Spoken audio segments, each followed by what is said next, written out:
Welcome to the Fantasy Audiobook. Tomb Raider. Martial Arts Master, sign into the 9-Yang Manual.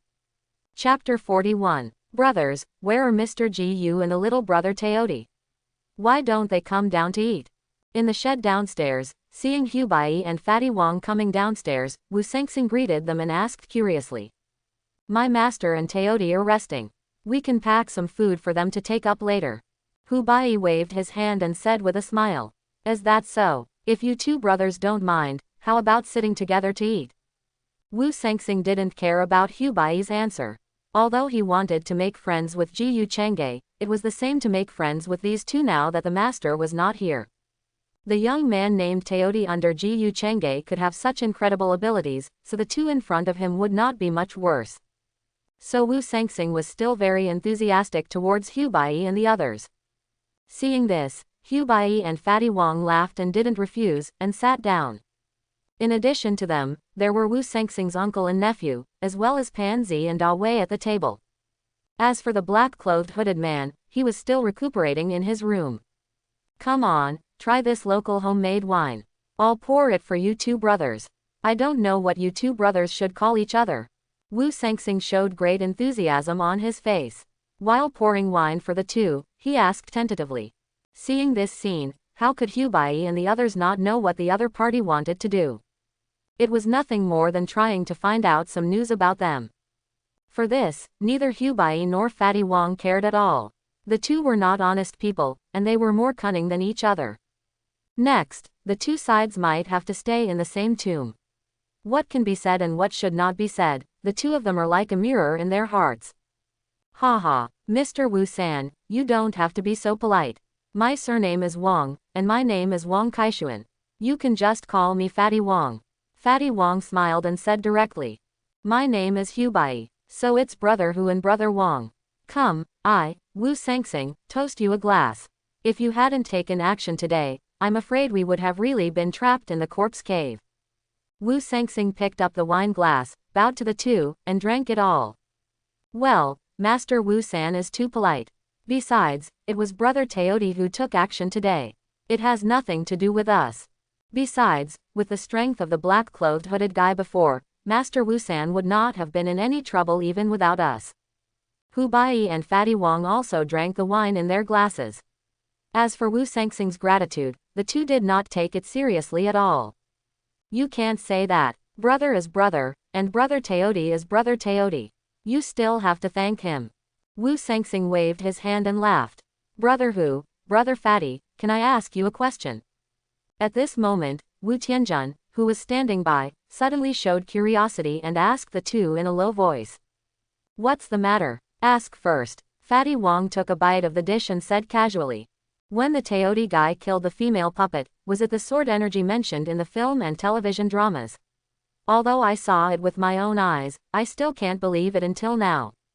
Recalling the scene of Ji Yuyi forcefully killing the blood-clothed female puppet in the corpse cave, Wu Tianjun's face still inevitably showed a shocked expression. Haha, it's nothing. The world is so big, there are all kinds of things. Didn't the black-clothed guy suppress a female puppet with a drop of blood? Fatty Wong rolled his eyes and laughed. But although he didn't give a direct answer, Wu Sengsing and Wu Tianjun and others on the side didn't understand that it was indeed the legendary sword energy. In other words, are the martial arts movies and TV dramas real? Is there really internal force and true chi in this world? When he thought of this, Wu Tianjun couldn't help showing a look of longing and envy on his face and said, Brother Hu, Fatty, are you as powerful as that Teodi brother, and can you also use some knife chi, sword chi and the like? No, let's not talk about this, let's drink. In response to Wu Tianjun's question, Fatty Wong smiled, picked up the wine glass, and said to everyone. Hubai on the side smiled slightly, but didn't say much. Seeing this, Wu Sengsing's eyes flashed with a barely noticeable gleam, and then turned his head and scolded Wu Tianjun, Nephew, why do you have so many questions? Eat quickly, and bring something upstairs for the little brother to eat after eating. Oh, I know, Uncle San. Wu Tianjun nodded with a look of disappointment. Then the few people ate the dishes and drank wine, and chatted casually about some random things. After eating and drinking, everyone returned to their rooms to rest. After all, they had to get up early tomorrow and go to the mountains. Late at night, on the second floor of the farmyard, there was silence all around. In the dark night, a figure could be vaguely seen, half leaning against the wall outside a room. Although this person had his eyes closed, he was more vigilant than anyone else. As long as there was any movement, it would not escape his perception. This person was none other than Ji Yi. In the room, Ji Chang'e sat cross-legged on the bed, and the golden light around him became even thicker. Waves floated on the light circle, and a red divine light flashed from time to time. Buzz. Suddenly, Ji Chang'e opened his eyes suddenly, and the golden light circle exploded in an instant, turning into a wave of air, sweeping towards the surroundings. Buzz, buzz, buzz. But at this moment, another invisible force burst out from Ji Chang'e's body, and this force actually intercepted the golden air wave directly in midair. Then all the air waves and forces quietly turned into nothingness, and the whole room returned to calm again. If the golden air wave just now had not been blocked, I am afraid that everything in the whole room would be shattered in an instant. Even the doors, windows, and walls would be directly broken, and even all the rooms on the second floor would be shattered, attracting everyone's attention. Finally, a breakthrough. Ji Chang'e's eyes flashed with a golden divine light, and his face was full of joy. This night of practice finally allowed him to break through and step into the Shantian realm. Although it was only the first level of Shantian, his strength was more than 10 times higher than before. The two are simply incomparable. Ding, it is found that the host has broken through the Shantian, and the system panel is awakened. Ding, does the host open the system panel?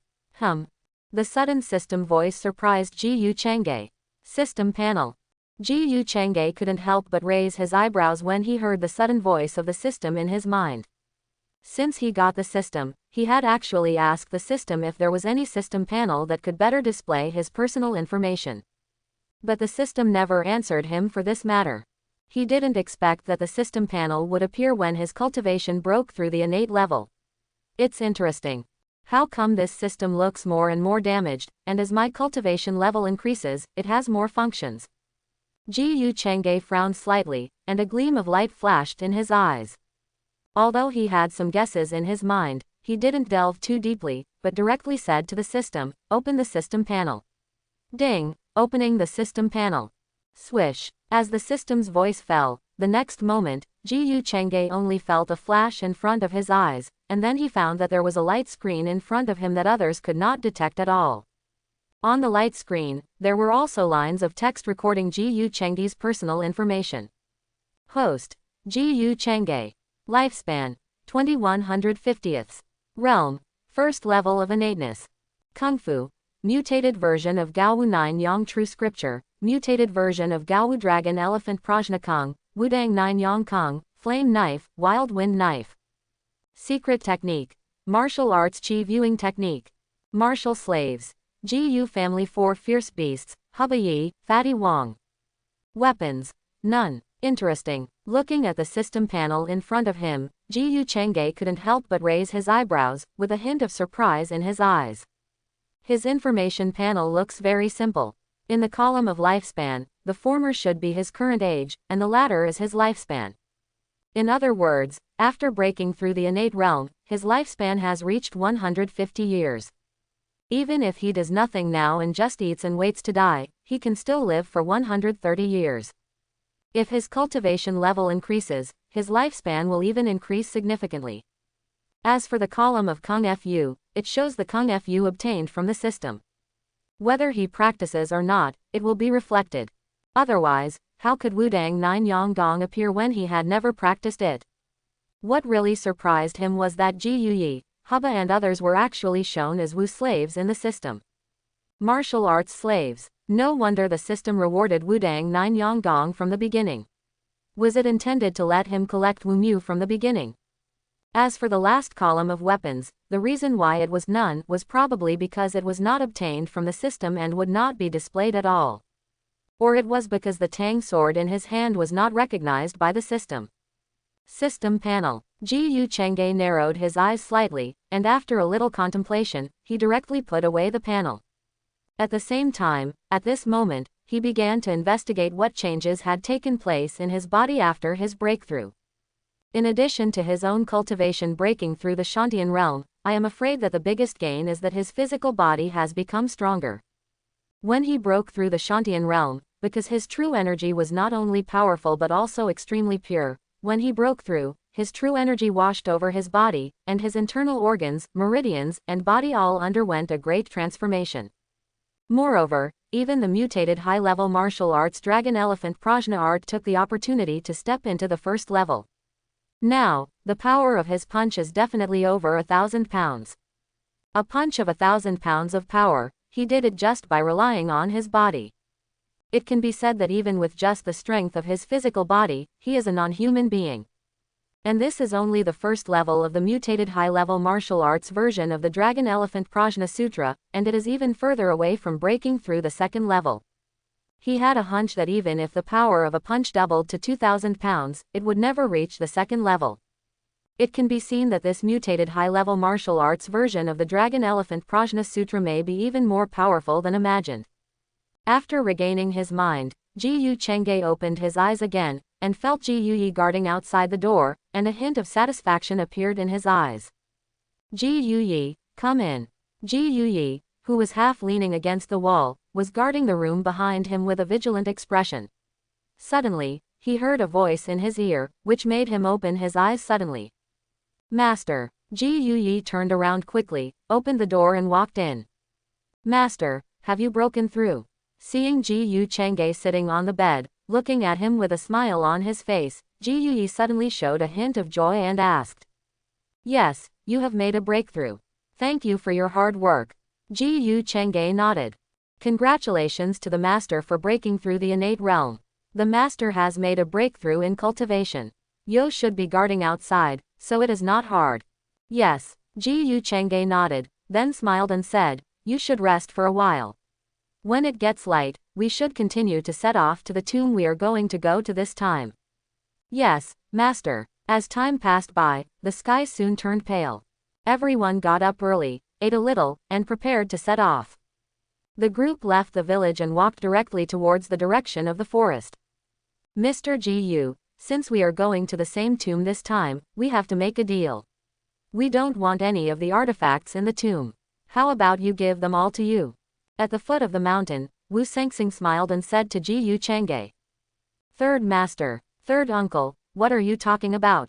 Shouldn't the things in the tomb be handed over? When Pan Zi, Da Wei and others heard what Wu Sengxing said, they were immediately anxious. Wu Tianjun even hurriedly pulled his third uncle and whispered. Wu Sengxing shook his head slowly. As his confidant, Pan Zi could only accept it helplessly. Nephew, do you dare to tell Mr. Ji Yu in person about handing it over? Wu Sengxing glared at his stupid nephew. How could he have read so many years of books and damaged his brain? Hand it over. His old Wu family is a family of tomb robbers, but such a fool came out. Third Master Wu, I understand what you mean. We are just here to rob tombs. Other things have nothing to do with us. Ji Yu Chengge smiled faintly. It was impossible for him not to understand what Wu Sengxing meant. It was nothing more than that since the two sides had different purposes, he should not interfere with what he was going to do. Ji Yu Chengge would naturally not disagree with this. No matter what Wu Sengxing wants to do or what Xiao Zhe wants to do, it really has nothing to do with Ji Yu Chengge. The snake-browed bronze fish and the ghost-button dragon fish jade seal may be precious to those who pursue immortality, but for Ji Yu Chengge, they have no meaning at all. And if he really needs it in the future, he can just go and rob it. With his strength, who can be his opponent? Hearing Ji Yu Chengge's promise, Wu Sengxing's smile became even bigger. Mr. Ji Yu, let's continue. Uncle San, how far do we have to go? In the forest, Wu Tianjun panted and supported his waist with one hand, then wiped the sweat from his forehead and said impatiently. I told you not to follow, but you insisted on following. Now you are tired. Wu Sengxing glared at him unhappily, then stopped and took out a not very clear map from his backpack and looked at it. He drew this map bit by bit based on the Warring States Silk Book. However, there are many places that even Yi did not understand very clearly, so the map is not so detailed. Beside him, compared with Wu Tianjun who was panting and exhausted, the others, whether it was Dewey or Pan Zi, were fine. As for Ji Yu Chengge and others, they did not even sweat a drop. Mr. Gu, let's wait for a moment. I still need to consider the specific location of this tomb. Seeing Wu Sangsing frowning and staring at the map in his hand, and looking up at the forest in front of him, Ji Chengge couldn't help but shook his head and smiled. Mr. Wu-san, don't bother. I thought you had already determined the location of the tomb, but I didn't expect it to be just a rough estimate. Hearing Ji Chengge's words, Wu Sangsing couldn't help but smile awkwardly. Hu Bai, come and take a look. Yes, my lord.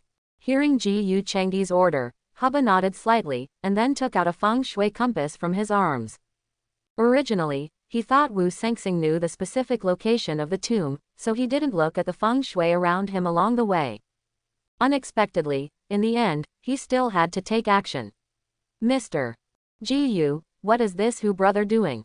Seeing Hu Bai's actions, Wu Sangsing was a little surprised. Hey. Mr. Wu-san, you probably don't know, right? Our old Hu is a tomb-robbing lieutenant. For him, dividing gold and locating tombs is just a piece of cake. Fatty Wong looked at Wu Sangsing with a smug look on his face and said complacently.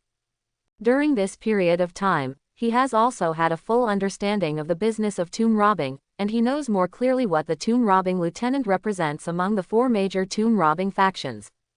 His brother is the descendant of the tomb robbing lieutenant, so he is naturally half a tomb robbing lieutenant. They are the authentic tomb robbing inheritance, and their skills are many times higher than those of the southern tomb robbing masters of the 9 gates. This is indeed true. The tomb robbing lieutenants look for the dragon towers of the major tombs, all based on feng shui divination and finding dragons and tombs. And the southern tomb robbing masters only know some skills of looking, smelling, asking and palpating. However, the people in the 9 gates are not ordinary tomb robbing masters. They all have their own family learning, which is much more powerful than ordinary tomb robbing masters. But compared to the tomb robbing lieutenant, it is far inferior. So when Wu Sangsing heard Wang Pengzi say that Hu Bai was actually the tomb-robbing lieutenant, he was very surprised. Even the expressionless boy next to him couldn't help but take a look at Hu Bai. The 4 major tomb-robbing sects. The tomb-robbing lieutenant, the Fa Chu Tiangwan, the moving mountain Taoist, and the ridge-lifting warrior. These 4 major sects have been passed down for thousands of years. And he himself also knows the double-finger cave exploration and bone-shrinking skills of the Fa Chu lineage. The key to feng shui is to avoid evil, first seek no disaster and discuss happiness together. There are good methods from beautiful scenery, 5 vulgar and 3 fears to distinguish the real dragon. Looking at the mountain in front of him, Hu Bai held the feng shui compass in his left hand and muttered to himself. Looking for dragons and dividing gold. Look at the mountains, each layer of entanglement is a layer of barrier. If there are 8 layers of danger, it will not be out of the yin-yang bagua shape. As Hubba stopped the movement in his hand, he couldn't help but smile when he saw the direction of the pointer of the feng shui compass in his hand. My lord, I have fulfilled my mission. There is indeed a feng shui cave in the southeast of this place. Let's go quickly. Suddenly, he frowned, subconsciously looked at the feng shui compass in his hand again, and said in surprise, no. As he said that, he turned around again to look at the direction of the feng shui cave and began to mutter again. When looking for a dragon, you must look at the winding mountains. Once you rush through, there will be a barrier. If there are thousands of locks on the door, there must be a prince living here. Huh, that's not right, my lord. Is that an imperial tomb? Suddenly, Hu Bai exclaimed, looking at Ji Chengge with a frown and said. My lord, something is wrong. That feng shui cave was once an imperial tomb, but I don't know what happened. It seems that a feng shui master has specially arranged it. The imperial aura is lost. A good feng shui cave that can bury the emperor is now only worthy of a prince's tomb. What do you mean, Lao Hu? How can it be an imperial tomb and then become a prince's tomb? After hearing Hu Bai's words, Fatty Wong asked anxiously. He didn't expect that the scale of the tomb he was going to bury this time would be so large. However, as his strength increased, he became more and more courageous. The larger the scale of the tomb, the more good things there are. When he heard that it was actually an imperial tomb, Fatty Wong was so happy that he almost jumped up on the spot. But when he heard Hu Bai say that the imperial aura had been lost and it had become a royal tomb, he was very depressed. Is this an imperial tomb or a royal tomb? Ji Yu Chang'e looked at Hubei with some surprise. He didn't expect that Hubei had transformed so much during this period. He had become extremely proficient in the secret art of the 16-character yin and yang feng shui. He could actually tell the scale of the tomb just by using the feng shui compass. Not bad. The tomb of King Lu was built on top of the Western Zhou tomb, and who was buried in the Western Zhou tomb? That was the Western Zhou Emperor Mu, King Mu of Zhou. Isn't his tomb an imperial tomb? But later, something happened to the tomb of King Mu of Zhou, and it had completely become the tomb of King Lu. The level of the tomb was one stage lower, and it became a royal tomb. Mr. Wu San, what do you think of the methods of my subordinate Hubei? Looking at Wu Sangxing, who was shocked, and even had a glimmer in his eyes, Ji Yu Chang'e couldn't help but curl his lips slightly. Awesome. The little brother who almost never spoke couldn't help but nod his head in praise. The shock on Wu Sangxing's face could not be wiped away no matter what. Is this the power of the tomb raiding lieutenant? He didn't even go down to the tomb, or even find the tomb, but he asserted the approximate size of the tomb. Although he had never been to that tomb, he still knew the specific information. It was precisely because of this that he was even more shocked by Hubei's dragon finding an acupuncture technique, which was so powerful. Mr. Ji Yu, brother who really amazed me. I didn't expect that he was the famous and long-lost tomb-raiding lieutenant. As he said, Wu Sangxing looked at Ji Yu Chang'e with a surprised face and said, could it be that Mr. Ji Yu is also a tomb-raiding lieutenant? Hee, I'm not a tomb-robbing lieutenant. Among our group, only Hubei has been the descendant of an authentic tomb-robbing lieutenant. Facing Wu Sangxing's question, Ji Yu Chang'e shook his head and chuckled. I didn't expect that Mr. Gu's subordinates are really talented. Not only are there masters like Brother Teodi, but also Brother Hu, the tomb-robbing lieutenant. Wu Sangxing looked at Ji Yu Chang'e deeply and said with a sigh. Uncle San, what is a tomb-robbing lieutenant? Wu Tianjun asked curiously. Since ancient times, tomb robbing has been divided into 4 major factions, namely, the tomb robbing lieutenant, the Facho Tianguan, the Banshan Taoist, and the Shongling Lishi. Each of these 4 factions has been passed down for thousands of years. In addition, there are 4 major tomb robbing families, Guanshan Taibao, Yinyang Duan Gong, Jushi Fawang, and Juyu General. Before Wu Sangxing spoke, Ji Yu Chang'e took the lead in introducing them to Wu Tianjun. I didn't expect that there are so many sects and families in the business of tomb robbing, but why have I never heard of it before? Wu Tianjun was a little surprised, but soon he was full of doubts. Not to mention him, even Wu Sangxing only knew the names of the 4 major sects of tomb robbing, and as for the 4 major families, he had never heard of them.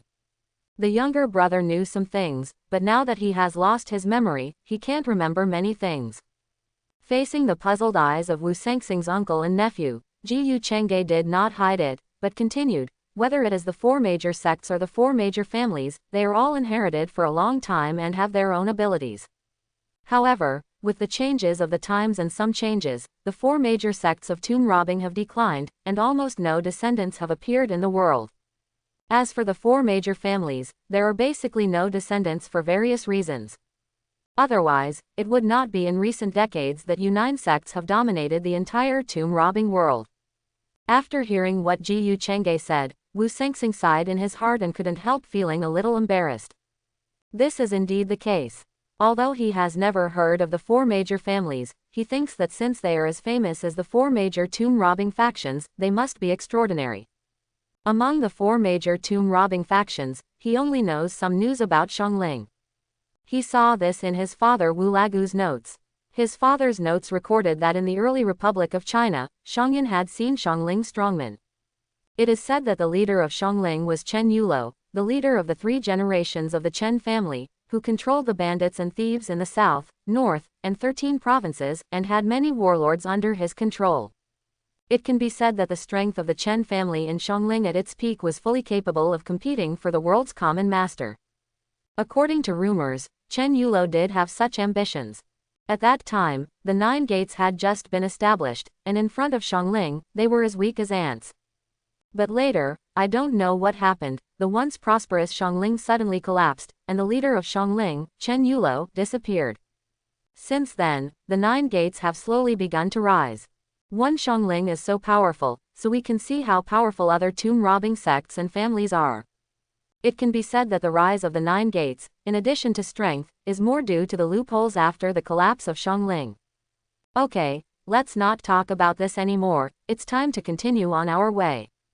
Ji Yu Chang'e shook his head, interrupting everyone's thoughts of continuing to ask questions. Mr. Ji Yu is right, we can talk about these anecdotes later when we have a chance, and the most important thing now is to find the tomb first. Wu Sangxing nodded. The group followed Heba Yi all the way forward, and after walking for several hours, they finally arrived at the feng shui cave that Heba Yi had mentioned before. Wait, third master, there seems to be someone ahead. Suddenly, Pan Zi frowned, stopped, and said in a deep voice. Everyone looked up and saw that several military tents were set up in a relatively flat area in front. Someone really came here, sir, we won't be beaten to it, right? Seeing the military tents in front, Fatty Wong was immediately anxious. He was still waiting to get more artifacts from the tomb raiding, so that he could sell them for money and buy some old medicinal herbs to make his cultivation stronger. If someone got there first, wouldn't he be at a loss? Third master, you wait here first, I'll go and see what's going on. Pan Zi pulled out a dagger from his calf and was about to step forward with a vigilant look. Don't bother, there's no one in front. Ji Yu Chang'e shook his head. With his current cultivation, he could fully sense everything within 100 meters. In his perception, there was indeed no movement of anyone in front, and if she remembered correctly, this should be the people led by Aining under Chu Decao. It's just that these people have already gone to the tomb, and they are almost dead in the tomb. Ji Yu Chang'e walked forward while talking. Ji Yu Yi, Hu Bai and Wang Pengzi hurriedly followed. Wu Sangxing and others saw this and didn't say anything more. Since even Ji Yu Chang'e said that there was no one ahead, it was naturally impossible for him to lie to them. As expected, when everyone came closer, they found that there was no one except a few tents and some supplies. Master San, where did this group of people come from? They even have a radio. Looking at the radio placed in the tent, Pan Zi frowned. No matter who they are, we have to hurry up. This group of people must have gone to the tomb. Don't let them get ahead. Wu Sangxing took a look at the things in the tent, and his face showed a hint of irritation and urgency. Master Wu San is right. We must hurry up to go to the tomb, otherwise the good things will be taken by others. Wang Pengzi nodded repeatedly after hearing this. These guys are really reckless. Looking at a hole that was obviously dug not far ahead, but was deliberately blasted and collapsed, Wu Sangxing couldn't help but curse inwardly. Master Wu San, come here, I have already chosen the place to dig the hole. Just then, Hu Bai shouted while holding the compass and looking up at the sky. Oh, where did Brother Hu dig this hole? Wu Sangxing heard this and walked over with a curious look on his face. Hu Bai smiled and pointed at the ground, saying, here is the best place to dig a hole. I just checked. This is the best place to dig a hole. It should be the side of the outermost tomb. Since Brother Hu has chosen the location of the hole, let us dig the hole. Pan Zi, Viper, come quickly. While Wu Sangxing was taking care of Pan Zi and the other two digging the hole, Hu Bai came to Ji Yu Chang'e without leaving any trace and whispered, my lord, this tomb below is probably not simple. It is more evil than the great evil. The feng shui situation has been moved by someone. There must be someone more evil than the blood-clothed female puppet in the corpse cave. Maybe, except for that young man, everyone else will die in it. My lord, I just observed the feng shui and found that there is a place with both good and bad luck in this feng shui. It seems to be another entrance and exit, but it is a bit dangerous. Should we go through there? Hu Bai, to what extent have you comprehended the 16-character yin-yang feng shui secret technique? Ji Yu Chang'e was slightly stunned when he saw the man in front of him, who was whispering cautiously about the situation of the tomb of King Lu. However, he could not help but ask.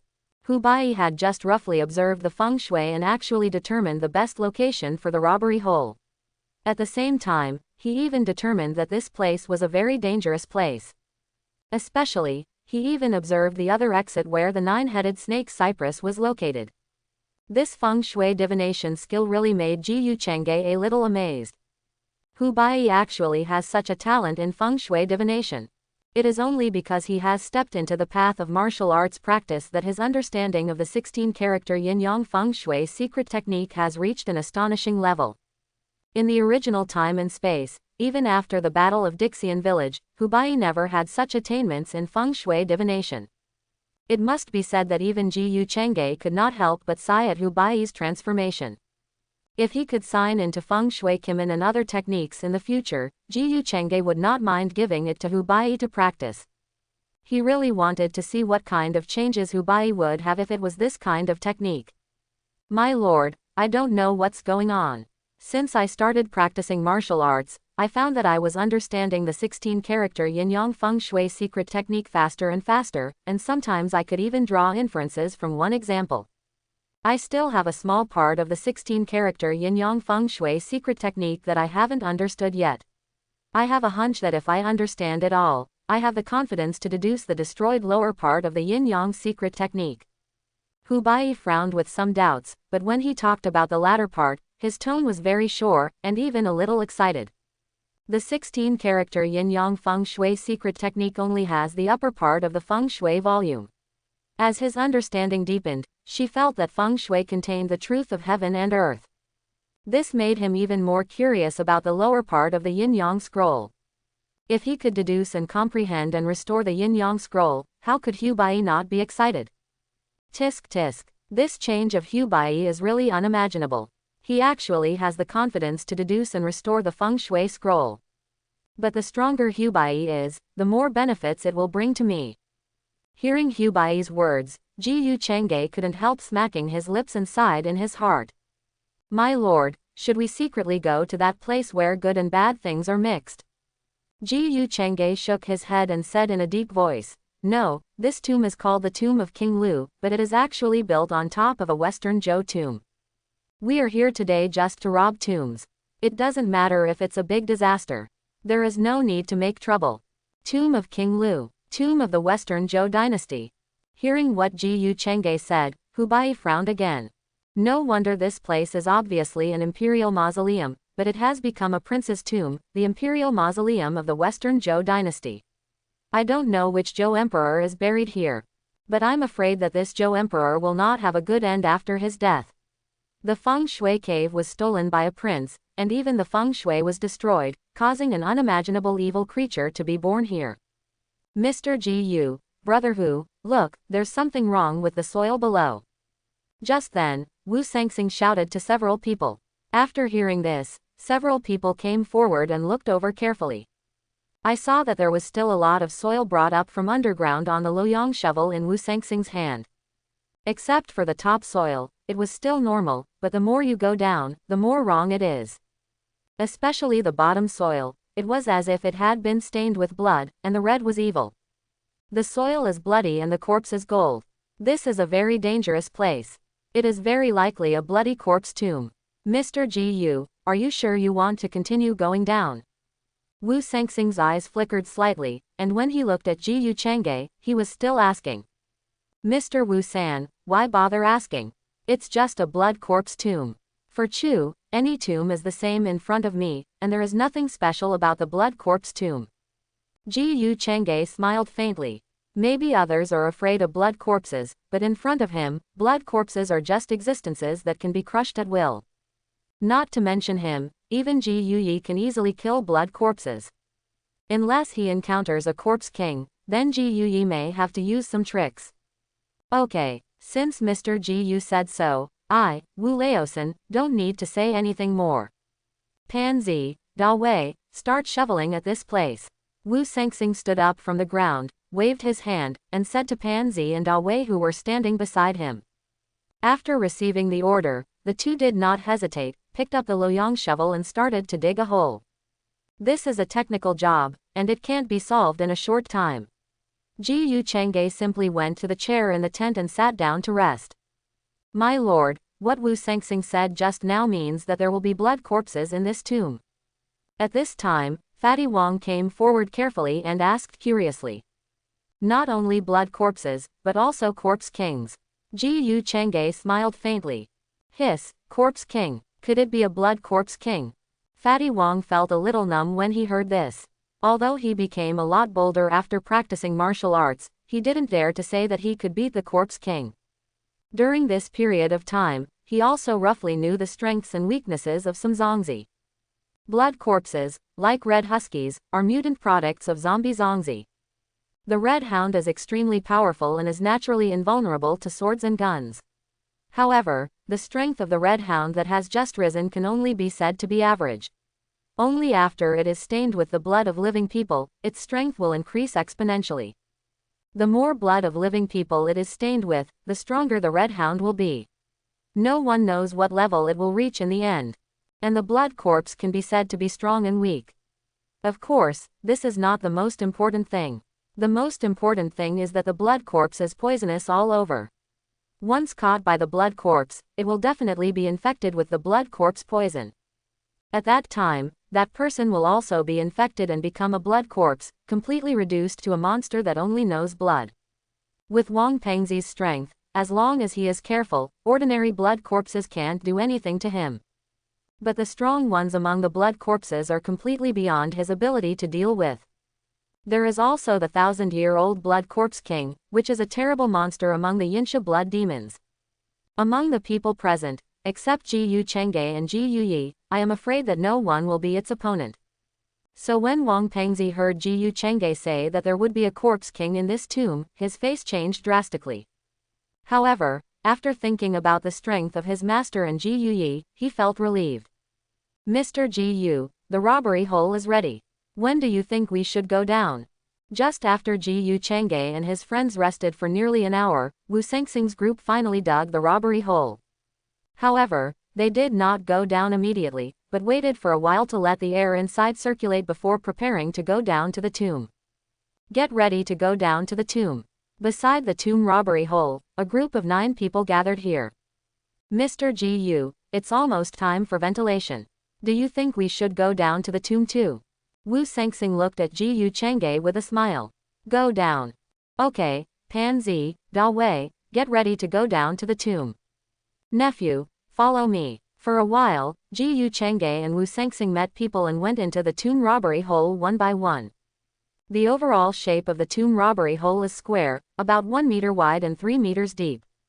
As soon as he entered the tomb robbery hole, Ji Yu Chengge felt a gloomy and evil spirit coming towards him. Normally, there is only yin energy in ordinary ancient tombs, but no evil energy. Only those ancient tombs with fierce things will give birth to evil energy. The yin energy and evil energy merge, and with the precipitation of time, the fierce things in the ancient tomb will become more terrifying. Following the tomb robbery hole, everyone soon came to the tomb. And the place where they were at this time seemed to be a corridor. The corridor was very long, but they had reached the end on their left side. There were 2 huge stone doors in front of them, and the wall of the corridor behind them. As for the right side, it was the other end of the corridor, but in the dark tomb, others could not see it clearly. However, with Ji Yu Chengge's current cultivation, he could clearly see the other end of the corridor, which seemed to be blocked by a pile of brick walls. If Ji Yu Chengge guessed correctly, the pile of brick walls was the brick wall that blocked Wu Sengxing and others when they went down to the tomb in the original time and space. It can be said that the location of the robbery hole chosen by Hubai perfectly avoided the pile of brick walls. The brick wall contained alum acid used by the ancients when refining elixirs. All bricks can only be taken out, not pushed in, and even more cannot be smashed. Otherwise, once contaminated with alum acid, people will be burned in an instant without leaving any skin. Third Master, where do you say that corridor leads to? At this time, the big viper looked at the corridor on the right and asked curiously. That way is blocked, and there is a brick wall. This is the right way. Suddenly, the young man said expressionlessly, and then slowly walked to the 2 huge stone doors in front. The slender fingers gently slid across the stone doors, as if feeling something. There was a demon pattern carved on the 2 stone doors, and there were 2 huge rings in the mouth of the demon pattern. My lord, what is this young man doing? Looking at the young man's movements in front of the stone door, Hubai couldn't help but frowned and said. It doesn't matter, just keep watching. Ji Yu Chengge shook his head slowly. Since he came to the tomb, with his current innate perception, he can clearly feel that there are several extremely fierce and evil things in this Lu Palace. I'm afraid the danger in this tomb is much more terrifying than the original time and space. Swish. In vain, the young man who had just swiped the stone door with his hand, thrust his 2 fingers into the mouth of an evil ghost with lightning speed, and pulled out an iron lock. The iron lock was very long, and it was taut in the young man's hand, and the iron chain made a clattering sound. Quick, take out the chain from the other evil ghost's mouth, so that we can open this stone door. Seeing this, the young man said in a deep voice, I'll do it. Fatty Wong shouted in a low voice, handed the flashlight to Hubai with his left hand, rolled up his sleeves, came to another evil ghost, held the ring tightly with his right hand, and pulled it out. Hey! Fatty Wong screamed at the motionless ring, and the true energy in his dantian quickly circulated. Get up for me. Fatty Wong shouted in a low voice, and his right arm was covered by his clothes. At this time, his muscles bulged up, and a huge force surged through the ring, and he pulled it out. Click. With a sound that seemed to be a mechanism, the 2 huge stone doors in front of them slowly opened automatically. Oh my God, I didn't expect that there was a mechanism on this stone door. Fortunately, I am strong, otherwise I might not be able to pull it out. Fatty Wong let go of the ring, shook his arms, and said with a smug look on his face. The young man took a deep look at Fatty Wong and slowly retreated to the back. The mechanism on this stone door requires at least hundreds of pounds of force to open any iron lock. It is impossible for ordinary people to open it. Even Pan Zi and Da Viper have no chance. But Fatty Wong did it. Ji Yu Chang'e was not surprised by this. Before Fatty Wong practiced, he had great strength, which was far beyond the reach of ordinary people. The Guichui Iron Triangle has its own abilities. Shirley Yang is not only clear-headed, but can provide all kinds of logistics, and her own skills are also good. Hubai is proficient in the 16-character yin-yang feng shui secret technique, geomancy and tomb robbing, and his skills are not bad. After all, he was a veteran from the battlefield. Although Fatty Wong has many shortcomings, he is also a plot promoter. At the same time, he is proficient in gunmanship, has a strange strength, and values friendship. Since practicing, Fatty Wang's strength has become stronger, and even his own strength has become stronger. It is indeed impossible for ordinary people to pull out hundreds of pounds of iron locks, but it is not difficult for Fatty Wong. Wu Sangsing also glanced at Fatty Wong without leaving a trace. Although he had long known that everyone under Ji Yu Chang'e must be extraordinary, he was still a little surprised to see Fatty Wang's move. However, compared with the inhuman Ji Yu Yi and the tomb-raiding Lieutenant Hubai, Fatty Wong did seem a little inconspicuous. However, no matter how inconspicuous he was still stronger than Pan Zi and the Viper under his command. Uncle San, the tomb. Is this the tomb? At the same time, when the 2 stone doors were opened and Wu Tianjun saw the situation behind the stone doors, he suddenly became extremely excited. He quickly pulled Wu Sangsing next to him and exclaimed, Okay, isn't it normal to have a tomb in a tomb? Wu Sangsing glared at Wu Tianjun, who had no future, and then turned on the flashlight and prepared to move forward. Seeing this, Ji Yu Chang'e and others also stepped across the stone door of the ancient tomb and came to the tomb. This tomb probably looks about 80 square meters, with many stone pillars placed around it. In the middle is a stone platform in the shape of bagua, on which is placed a huge square bronze tripod. Inside the bronze tripod, there are several headless corpses, as well as some fine-quality funerary objects and gold, silver and jade articles. In the innermost part, there is a stone coffin, lying there quietly. On the right side of the stone coffin, there is a corridor, and no one knows where it leads. Ha ha, Third Master, we've made a fortune. There are many good things in this bronze tripod. In the tomb, the Viper leaned against the bronze tripod, looking at the artifacts in the tripod, and his mouth was about to burst with laughter. Yes, Third Master, the good things in here can be worth at least millions. These are all treasures from the Warring States period. Pan Zi on the side was also very happy, and even wanted to climb into the tripod. Come down. It was agreed before that all the artifacts in this tomb belong to Mr. Ji Yu. We don't want any of them. Wu Sangsing said in a serious voice. Third Master, you really don't want to take it? The Viper looked a little unwilling. How could he be willing to let them look at so many treasures and then give them to others? Hey, what's up, Master Wu? Your subordinates seem to be a little disobedient. Fatty Wong sneered, glared at the viper, walked to the bronze tripod, and said sarcastically, if you don't have the diamond drill, don't take this porcelain job. Have you forgotten your cowardly look in the corpse cave? Your master said that the funerary objects in this tomb have nothing to do with you, understand? Fatty Wong, don't be so arrogant. The viper couldn't stand being ridiculed by Fatty Wong, and immediately snorted angrily. I am arrogant, so what? Don't accept it. If you don't accept it, just try and see if I can beat you out. Fatty Wong smiled coldly, and then looked at Wu Sangsing and said, Master Wu Sangsing, take care of your dog, otherwise I don't mind sending him to the west. Big Viper, don't you listen to me at all. Wu Sangsing's face was cold, his eyes narrowed slightly, staring at Big Viper, with a cold light flashing in his eyes. Master San, I was wrong. Big Viper's face was livid, and he glared at Fatty Wong fiercely, then reluctantly stepped aside. As for Pansy, although he felt a little regretful and lost in his heart, he was the most loyal dog under Wu Sangsing. Whatever Wu Sangsing said, he would never refute it. It was just some artifacts, and he would not offend Jiyu Chengge and others for it.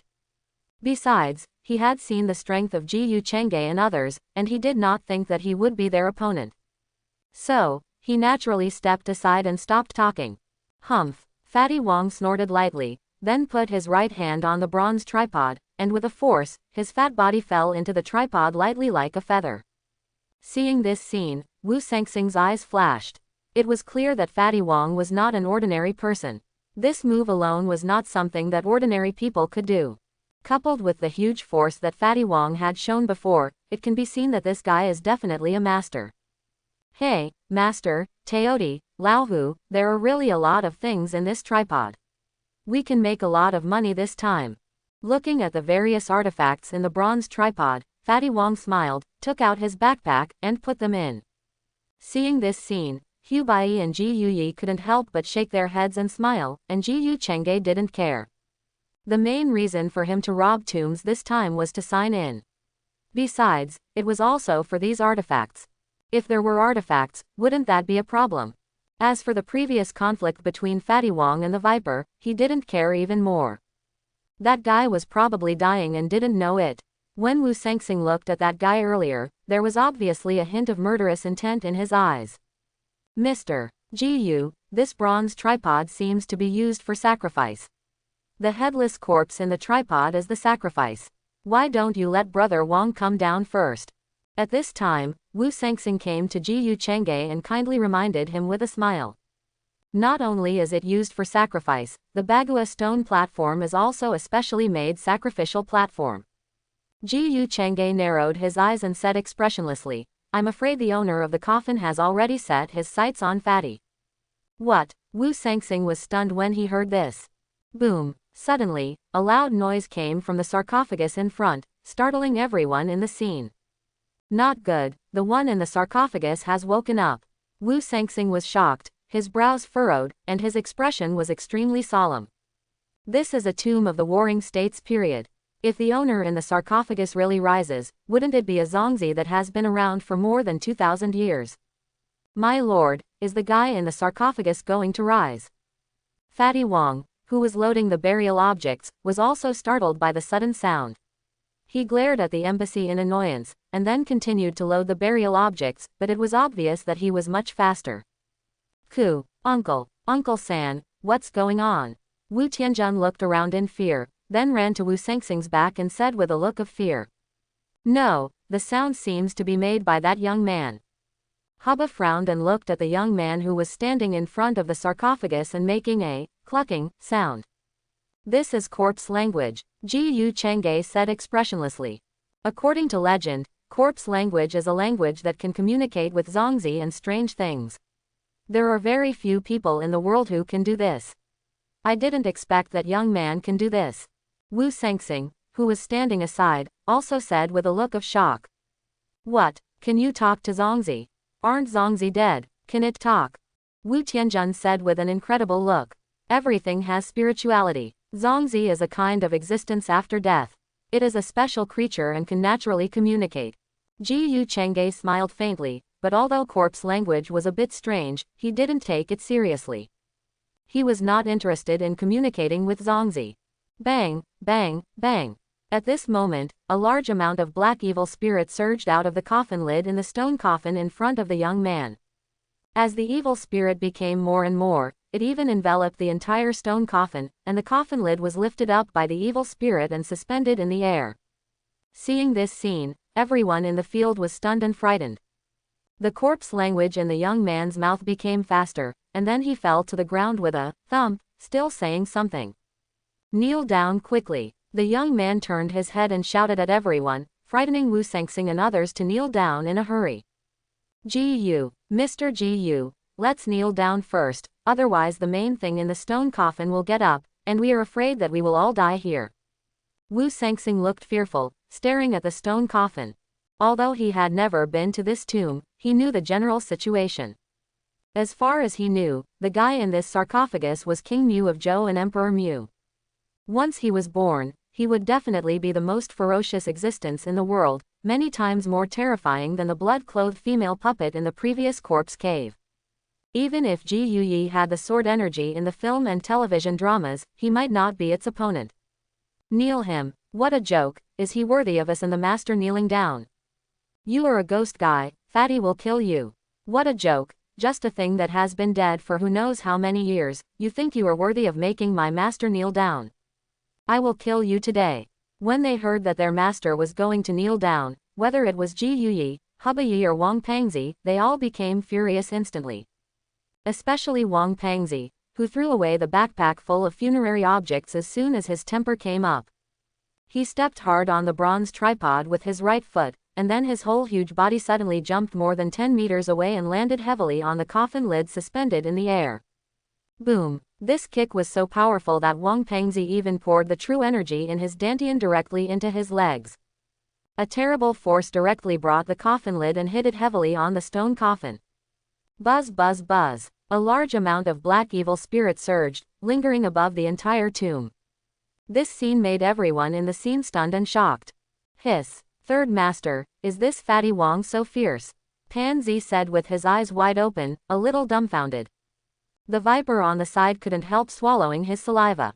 Fortunately, he didn't fight with the other party before, otherwise he would be tortured to death by the other party. My goodness, third uncle, Mr. Gu is surrounded by capable people, one or two of them are so perverted. Wu Sengxing was also shocked, and his brain felt a little short-circuited. That was the coffin of Emperor Mu, and this Fatty Wang was so brave that he dared to step on his coffin. My lord, this fat man is loyal enough, but the master in the stone coffin is not something he can deal with, so let him come back quickly. Ji Yuyi slowly sheathed the half-pulled blade, and then smiled helplessly. Yes, my lord, the owner of the stone coffin, the evil spirit has turned into substance, and is definitely the most ferocious thing in the world. How can Fatty deal with him? Hu Bai was also worried, and in his heart he was secretly cursing Fatty Wang for being too reckless. Don't worry, I'm here, he won't be in trouble. Ji Yu Chang'e smiled lightly and shook his head. With him here, how could he let Fatty Wang really get into trouble? But Fatty Wang is indeed brave enough. He knew that there was a big evil inside, but he dared to take action. He deserves praise. Bang bang bang. At the same time, Fatty Wang stepped on the coffin lid and stood on his head. Such a provocative and insulting behavior made the owner of the stone coffin furious. The whole stone coffin shook violently, and the coffin lid kept surging upwards, but it was suppressed by Fatty Wang. Fatty, come back quickly, you are not his opponent. Hubba Yi was anxious and shouted hurriedly. Don't worry about it, Lao Hu. This son of a fool actually wants the master to kneel down. I must meet him today. Do you really think I am made of mud? Fatty Wang snorted angrily and used all his strength. The true energy in his dantian was madly poured into his legs, pressing down the coffin lid tightly. Clang! There was a sound of a knife ringing. Fatty Wang slapped the scabbard on his back, and the tang knife instantly came out of the scabbard and fell into his hand. Go to hell for Fatty. The tang knife was clenched in his backhand, and then rushed towards the stone coffin. Although this tang knife was slightly inferior to the knives of Ji Yuyi and others, with the blessing of true energy, the sharpness of the blade actually pierced through the coffin lid in an instant and pierced directly into the master in the coffin. Clang! However, the next moment, Fatty Wong only felt a huge force coming from the knife body that was immersed in the stone coffin, and then the whole tang knife was directly broken. Boom boom. Instantly, another huge force swept over, blowing the entire coffin lid away, and smashing heavily on the wall not far away. And Fatty Wong himself was also blown away more than 10 meters away by this force, and then fell heavily to the ground. This guy is so fierce. Fatty Wong turned over, stood up from the ground, looked at the tang sword in his hand, the blade of which had been broken in half, and couldn't help cursing. Okay, I've already told you that you are no match for the master in the sarcophagus. You are not good enough, but you still want to fight him. Just because a knife is broken, you should just be happy. Hubba glared at him unhappily.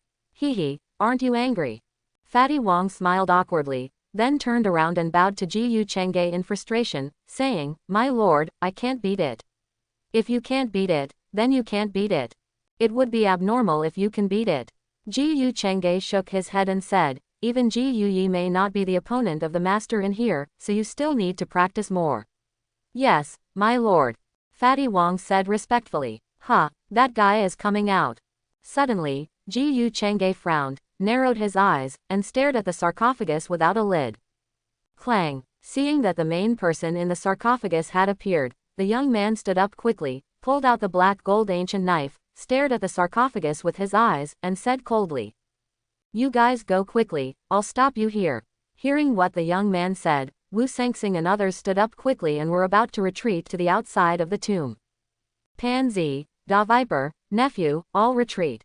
If something goes wrong, go out directly through the robbery hole," Wu Sengxing said in a serious voice. "Don't worry, third master, but with the young man and Mr. Gu here, we shouldn't be in trouble," Pansy said uncertainly. "Mr. Gu, do you have the confidence to deal with the main evil in this sarcophagus?" Looking at Ji Chang'e, who still looked calm, Wu Sengxing couldn't help but ask. "Confidence." Ji Chang'e smiled faintly, and then slowly said, "No matter how fierce the master is, he is nothing but a chicken and a dog in front of me." Ding! Congratulations to the host for arriving at the tomb of King Lu and finding the sign in location. Do you want to start signing in? Listening to the voice of the system in his mind, Ji Chang'e couldn't help but raise his eyebrows. After waiting for so long, the voice of the system sounded again. "Sign in," Ji Chang'e said silently in his heart. Ding! Signing in, sign in successfully. Ding! Congratulations to the host for completing the sign-in task and receiving the reward Zongyi Diangxianbu. Zongyi Diangxianbu originated from the world of Zongwu, the peerless light skill created by Emperor Shishan, which combines body skills and footwork into one. When using it, the whole body is surrounded by true energy, just like an immortal descending to the earth, riding the wind and walking in the air. It doesn't seem to be very fast, but in fact it is almost like the Taoist magic, shrinking the earth into an inch, and the speed is even faster than the speed of sound. Listening to the introduction of this technique in the system in his mind, Ji Chang'e couldn't help but raise his lips slightly. Now he has two variant versions of high-level martial arts, internal and external, and his attack methods also include flame sword and wild wind sword. Unexpectedly, there is another peerless light skill now. This Zongyi Diangxian step is not simple. This is the old guy Emperor Shishan, who spent thousands of years to create it with thousands of martial arts. The stronger the personal strength, the more terrifying the performance will be. With Ji Chang'e's current cultivation, it is really possible to burst out supersonic speed in a short period of time using Zongyi Diangxian step, and even it is not impossible to walk in the air for a few tens of seconds. But doing so is too costly, it is really not worth the loss. If Ji Chang'e's cultivation reaches the 9th level of innateness, or even enters the realm of martial arts master, it will be very easy and comfortable to do these. Ding! Does the host accept the reward? Receive. Ji Chang'e spoke to the system in his mind secretly. How could he have any hesitation for such a top-notch light skill that combines body and footwork? Ding! Rewards are being distributed. As the system's voice fell, a torrent of information instantly poured into his mind. As Ji Chang'e's cultivation became stronger and stronger, especially after breaking through the Shantian realm, even his soul underwent a certain transformation, becoming stronger and tougher. In the past, the influx of this torrent of information would still make him feel a little uncomfortable. But now, in just a few breaths, he completely absorbed the sudden extra information in his mind. This Zhongyi Diangxianbu can be said to be the strongest method that Ji Yu Chengge has obtained, except for the two variant versions of high-level martial arts. This method originated from the world of Zhongwu Fengyan, and is much more powerful than those low-level martial arts such as Lingbo Weibu, Shengxing Beibian, and Taiyu Lushang. In the systems division of the martial arts world, perhaps the later Shenwu Ji Fengyan can be regarded as high-level martial arts, but it is still far from being obtained in the early stage. Buzz. In vain, at this moment, a monstrous evil breath instantly filled the entire tomb. A bloodthirsty and violent evil breath swept from the front, making everyone in the scene feel creepy and fearful from the heart. Ji Yu Chengge came back to his senses, narrowed his eyes slightly, and looked forward.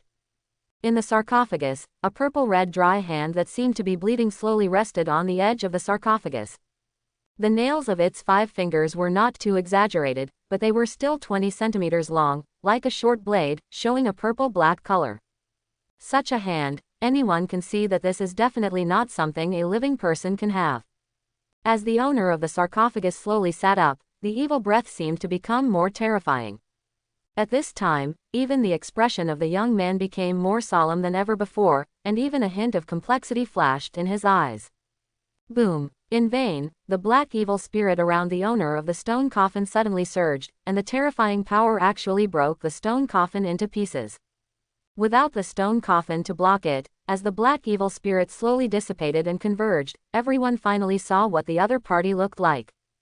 This person was nearly 2 meters tall and wore an unknown black armor. Only vaguely, you can vaguely see the phoenix pattern on it, which looks quite sacred. His face was dry, his skin was purple-red, like dripping blood, and although his hair was not corroded, it was very sparse, and you could vaguely see the hideous scalp. This Zongzi in front of you gave people the first impression that this guy seemed to be a fierce general on the battlefield when he was alive, but if you look closely, you can find that even if he has been dead for more than 2,000 years, you can still feel a king's breath. This is Emperor Mu. Looking at the terrifying big Zongzi in front of him, Ji Yu Chengge couldn't help but narrow his eyes slightly, and a gleam of light flashed in his eyes. This Emperor Mu in front of him seemed to be a little bit wrong. I am one person. Chuckle. I am one person. Just as Ji Yu Chengge was looking at the other party, he saw that Emperor Mu was moving his throat, and in addition to the chuckle, he actually made a human voice. I am one person. Is this guy calling himself the Emperor? And he can actually speak human words. Has his mind not completely dissipated? Ji Yu Chengge's pupils shrank slightly, and a hint of surprise flashed in his eyes. No wonder the other party gave him a strange feeling, but his mind had not completely disappeared. Even if he became a Zongzi, he still retained the last bit of clarity. Interesting. Ji Yu Chengge's mouth corners were slightly raised, revealing a hint of interest. At this moment, as the big Zongzi Mu Tianzi opened his mouth, everyone in the field was completely shocked. Even Ji Yuyi and Hubba could not help but frown, with a huge wave of emotion in their hearts. Zongzi could speak the language of corpses, but he could also speak human language.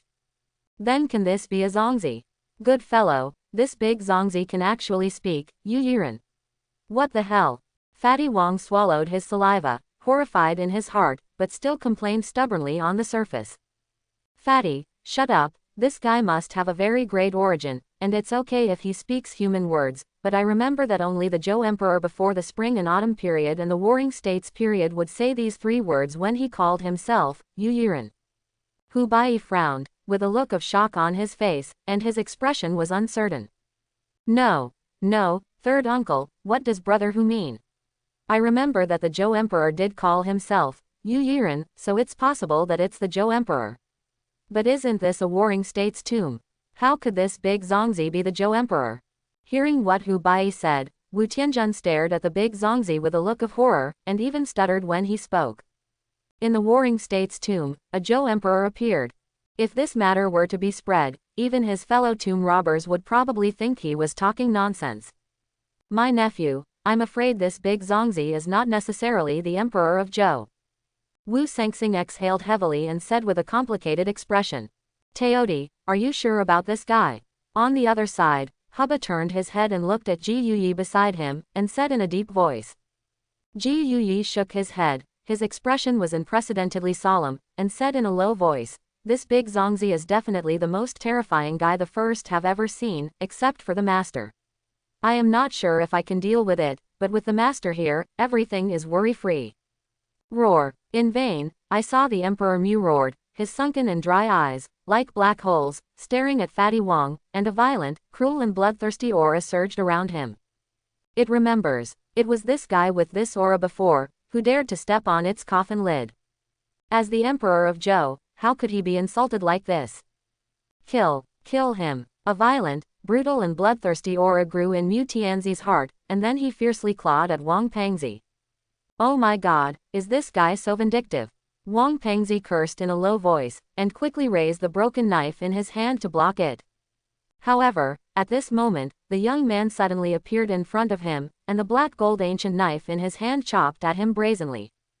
Clang! Along with the collision of the black gold ancient knife with his nails, there was actually a sound of metal clashing, and a series of sparks splashed, which was frightening. This Mu Tianzi's strength was extremely terrifying. He thought that he was holding the black gold ancient knife, but he was directly shocked by this blow and slid back more than 10 meters away, and hit the wall heavily. Hiss! This guy who looks like Zhou Tianzi is so strong. Even the young man can't block its attack. Seeing this scene, Wu Tianjun took a breath of cold air and was shocked. Not only him, but everyone present was a little frightened. The young man's blood was enough to make the millennial woman kneel on the ground. There is absolutely no doubt about his strength. But now, he couldn't resist a single blow and was blasted away by the opponent, which was simply suffocating. My lord, is this guy really the king of Zhou? Hubba asked nervously when he came to Jiyu Chang'e. Or to be more serious, it's the king of Mu. Jiyu Chang'e smiled coldly. Mu Tianzi. Hiss. Lord, you are not saying that this one is King Mu of the Western Zhou dynasty, that Mu Tianzi. When Hubba heard Jiyu Chang'e say that the other party was actually Mu Tianzi, he took a breath of cold air and his expression became extremely shocked. That was King Mu of Zhou. This one even had a bit of mythology in the legend. He once had a relationship with the Queen Mother of the West. But now that Mu Tianzi appeared in front of them in the form of a Zongzi, how could he not be shocked? Wu Sangxing in the back also looked at Jiyu Chang'e with surprise. This big Zongzi seemed to be Mu Tianzi.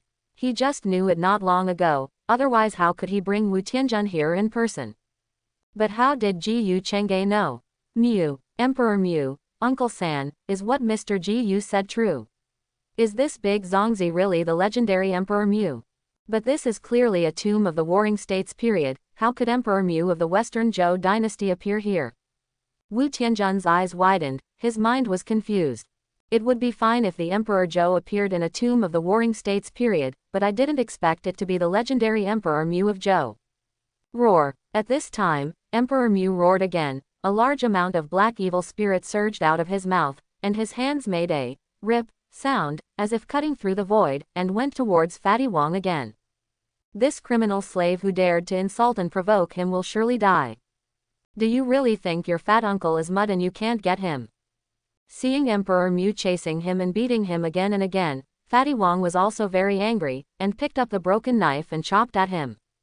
I don't care if you are Mu Tianzi or Gong Tianzi, just die for me. Triple A. Fatty Wong used all his strength in this attack, and all the true energy in his dantian was poured into the broken sword minister. The half-broken Tang Dao flashed a red light, and then, 460, collided heavily with one of Mu Tianzi's arms.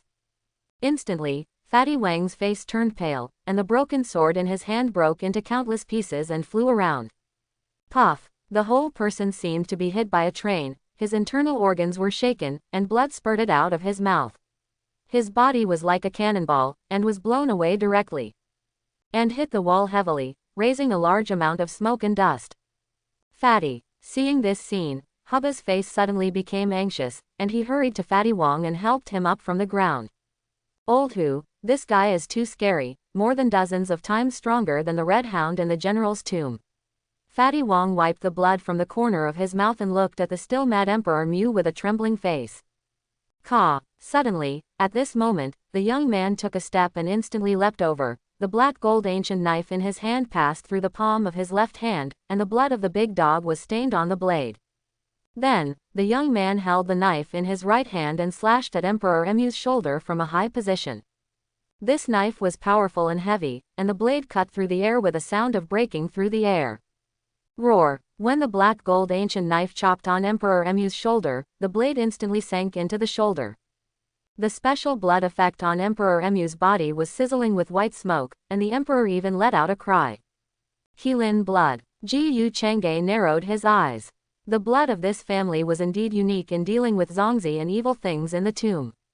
I want you dead. Mu Tianzi's throat moved, and his dark pupils stared at the little brother, making a hoarse voice.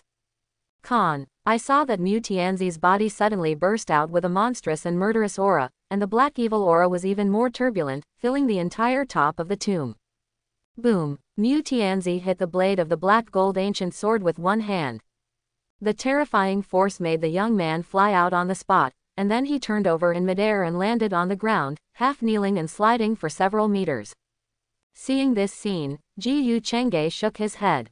Until now, the young man has not burst out his strongest power. If it is just like this, it may be difficult to deal with Mu Tianzi. Well, it seems that I have to take action after all. Ji Yu Chang'e shook his head, but just when he was about to take action, a voice came from the side. My lord, this guy is terrifyingly powerful. I want to fight him. I want to see how strong he is. Looking at Ji Yuyi with a determined face, Ji Yu Chang'e was slightly stunned, then nodded slowly and said, well, let's give it a try. This Mu Tianzi is a blood corpse of more than 2,000 years old. In addition, his status as the emperor in his lifetime makes it comparable to the lord once it rises. And it seems to have undergone some kind of mutation, and it still has a trace of consciousness. Its strength is even more terrifying and powerful than the Blood Corpse King. My lord, don't worry. Since I started practicing, I have never encountered a decent opponent. Since I have met him today, how can I not fight? Ji Yuyi nodded solemnly and said in a deep voice. Ji Yu Chang'e couldn't help but shake his head secretly when he heard this. The terrifying strength of this Mu Tianzi is absolutely beyond everyone's expectations. Even the little brother has to burst out with peak combat power to fight him. As for Ji Yuyi, although his strength was also good, he could not kill Emperor Mu with only the 7th level of the acquired cultivation. Perhaps only by stepping into the 9th level of the acquired cultivation can he have this opportunity. Kill. As a loud shout sounded, the tang sword in Ji Yuyi's hand was instantly unsheathed. Ji Yuyi held the hilt of the sword tightly with both hands, and the true energy in his dantian rotated rapidly, and then he leapt up and slashed at Emperor Mu. KMK. The terrible true energy wrapped around the blade, and the dark blue blade light flashed, illuminating the entire tomb. The unparalleled killing power was surging, carrying the blade light that was almost to the extreme, and slashed heavily on Emperor Emu's body. Boom. Ji Yuyi did not hold back at all with this knife. As the blade flashed, the surrounding floor tiles were directly broken, and countless knife marks were left on the surrounding walls. Emperor Mu was blown away by the blow, and the bronze tripod in the middle of the tomb was knocked away. The terrible force acted on Emperor Mu, and a big hole was directly smashed in the tomb wall. There was an angry roar, and Emperor Mu, who had just been blown away, stood up again. This time, the aura surrounding him became even stronger, and even the original black evil aura was transformed into blood evil aura at an extremely fast speed. Emperor Mu even jumped more than 10 meters away. Li, with his dry purple hands, slammed heavily towards Ji Yuyi. Feeling the breath that seemed to be on the verge of death, Ji Yuyi's face changed slightly, and his body jumped up and turned over, barely avoiding the attack. But a huge stone pillar behind him was cut off by his sharp nails in an instant. Clang! At this moment, the young man holding the black gold ancient knife once again slammed heavily on Mu Tianzi's back, and the powerful force made him fall directly to the ground. The floor tiles were directly broken, and even a big pit was smashed. Seeing this scene, Ji Yuyi's eyes lit up, and he stepped forward, holding the tang sword tightly in both hands, slashing at Mu Tianzi's neck. Unfortunately, Mu Tianzi, who was shrouded in bloody evil spirit, had a great transformation in strength. The tang sword wrapped in true energy only penetrated a small part of his neck before being stuck by the bones and could not move forward at all.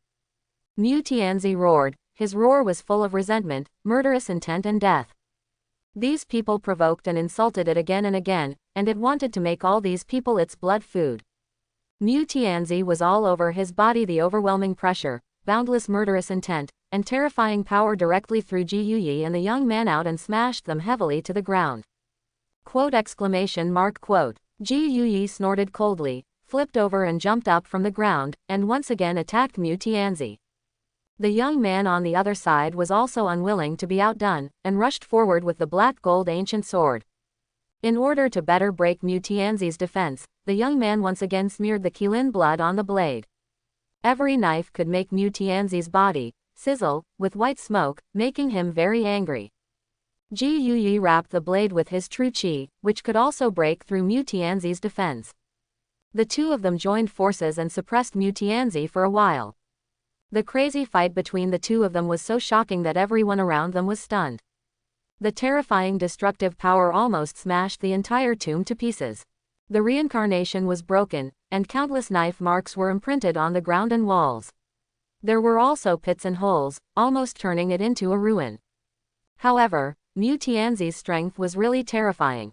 As time went by, the little brother's face became paler and his combat power began to decline. Ji Yuyi's true qi consumption was also very fast. I'm afraid it won't be long before the two will be completely defeated. Boom! Mu Tianzi's right hand nail collided fiercely with the black gold ancient knife, and the power of the return made the little brother slide back 10 meters. The little brother, who was already pale, became even weaker. Puff! The young man suddenly spat out a mouthful of blood and half knelt on the ground.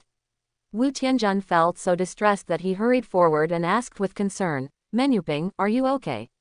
Otherwise, I will take you out to find a hospital. It's okay. This Mu Tianzi has gone completely crazy. We must kill it, otherwise after today, it will transform again and become a real demon. There will be no grass growing in the area within 100 miles. The young man shook his head, slowly stood up, and said solemnly. Okay, if you are injured, just step aside. I will deal with this guy. Ji Yu Chang'e glanced at the young man lightly, and slowly took a step forward. Kr. The young man heard the words, looked at Ji Yu Chang'e deeply, then nodded, and walked to the side to sit cross-legged. He couldn't see through Ji Yu Chang'e. Even Ji Yuyi, who was under his command, was almost as strong as him, and he could feel an extreme sense of danger from him. It can be seen that if Ji Yu Chang'e takes action, he must be sure of it. Come back. This battle is almost over. Looking at Ji Yuyi, who was still trying to hold on, Ji Yu Chang'e shook his head and said, My lord, I will make another move. Ji Yuyi jumped back several meters, and the tang sword in his hand instantly returned to the sheath. Looking at Mu Tianzi, who was coming to kill him again, Ji Yuyi put his hands together and shouted in a deep voice, My lord, look at my sword. Flame sword. As Ji Yuyi's voice fell, the true energy in his dantian quickly circulated around his body, and then madly poured into his hands. A hot breath burst out from his body, causing the temperature of the surrounding air to rise at this moment. Cut! Ji Yuyi shouted coldly, and his hands slashed down towards Mu Tianzi.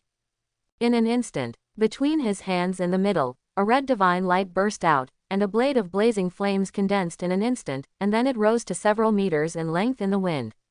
With one knife, both arms of Emperor Mu were cut off and fell to the ground, with flames still burning on them.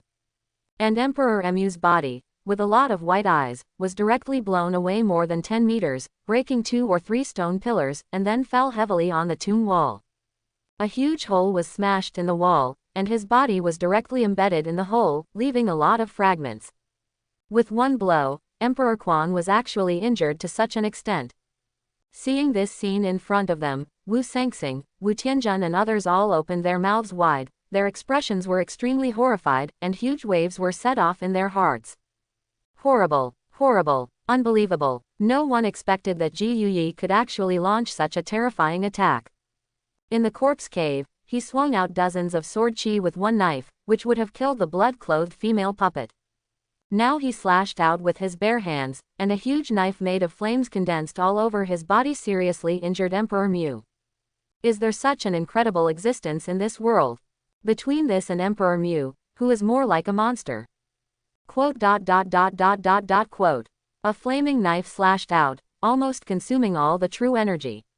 Ji Yuyi immediately spit out a mouthful of blood, and his body softened and was about to fall to the ground. Teodi, how are you?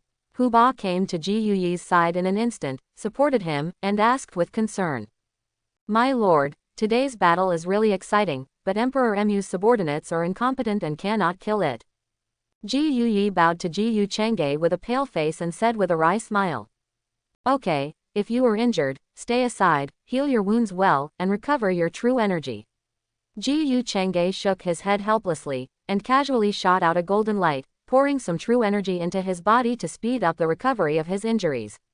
Oh my goodness, Brother Teodi, Grandpa Teodi, you really opened my eyes.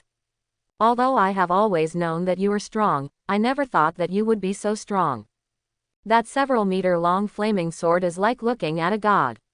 Fatty Wong stepped forward, helping Ji Yuyi to rest beside him, while talking excitedly. Whether it was him or Hubayi, there was unconcealable excitement, envy and excitement in their eyes. They naturally knew about the flaming sword just now.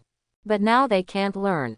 Only after the cultivation reaches the 5th level of the acquired realm, they are qualified to practice, otherwise it will be more trouble than gain. For that amazing sword, they have to practice well anyway. Try to practice this flaming sword as soon as possible. Kacha, at this moment, a crisp cracking sound was heard. On the tomb wall not far away, the Emperor Mu, who was embedded in the hole, moved again. His head moved slightly, and several pieces of rubble fell down. Roar! It roared fiercely, and the terrible roar resounded throughout the tomb, and the eardrums of the people who were about to burst were about to break. Bang! Its body leapt down fiercely and landed heavily on the ground. The bloody aura around it surged, wrapping around the 2 arms that had been broken at the shoulders. The low roar continued, but it was really a shocking scene appeared. Even Ji Yu Chang'e couldn't help but shrink his pupils and looked at Emperor Mu with a serious expression. I saw that at the broken part of the arms where the bloody evil spirit was surging. As the bloody evil spirit continued to surge, the broken part actually slowly grew 2 arms again. Regeneration of broken limbs. How is this possible? Am I crazy or is this world crazy? Third uncle, look, what's going on? This Zongzi can actually regenerate broken limbs. Hiss, I'm afraid I haven't woken up yet. Listening, Ji Yu Chang'e narrowed his eyes slightly at the exclamations that came to his ears. He remembered that Emperor Mu seemed to have sought the method of immortality from Queen Mother of the West, and then Queen Mother of the West gave him some elixirs and golden jade clothes. But these were completely impossible for Emperor Mu to have the ability to regenerate broken limbs.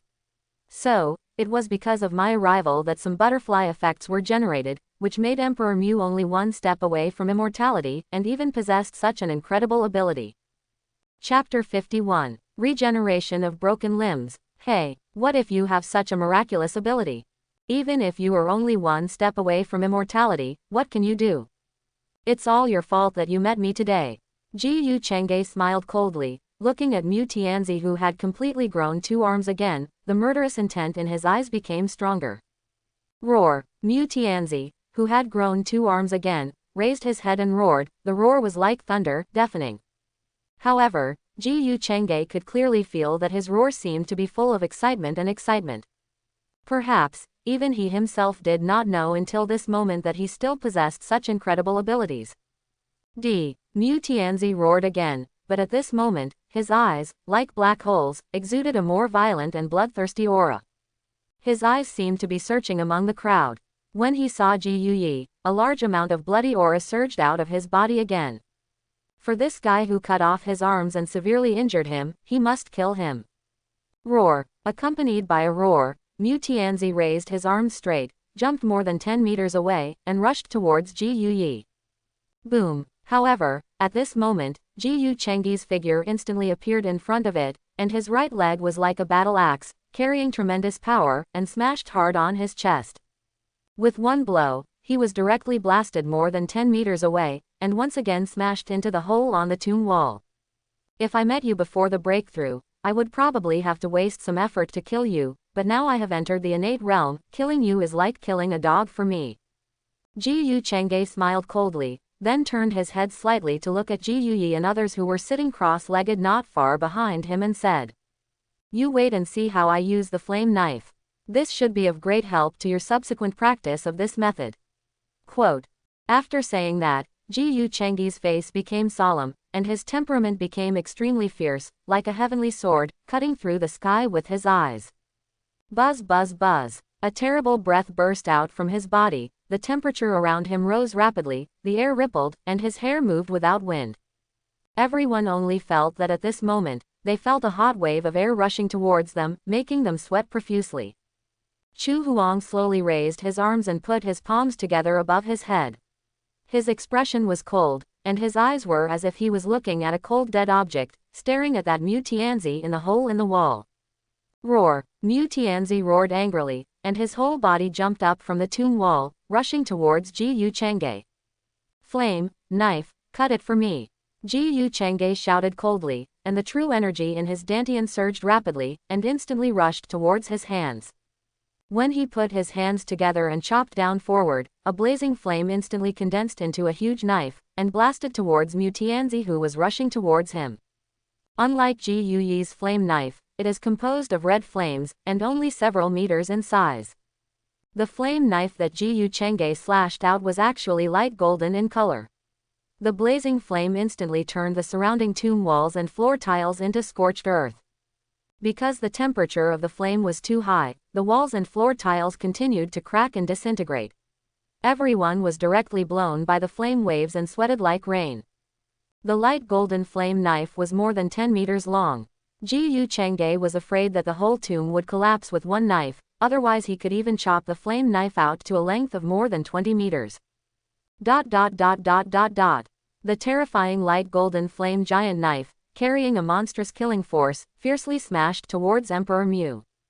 Emperor Mu couldn't even resist the knife, and was cut off in an instant, and his body was burned to ashes. But even so, the terrible knife light still split the entire tomb in half, and the tomb wall in front collapsed.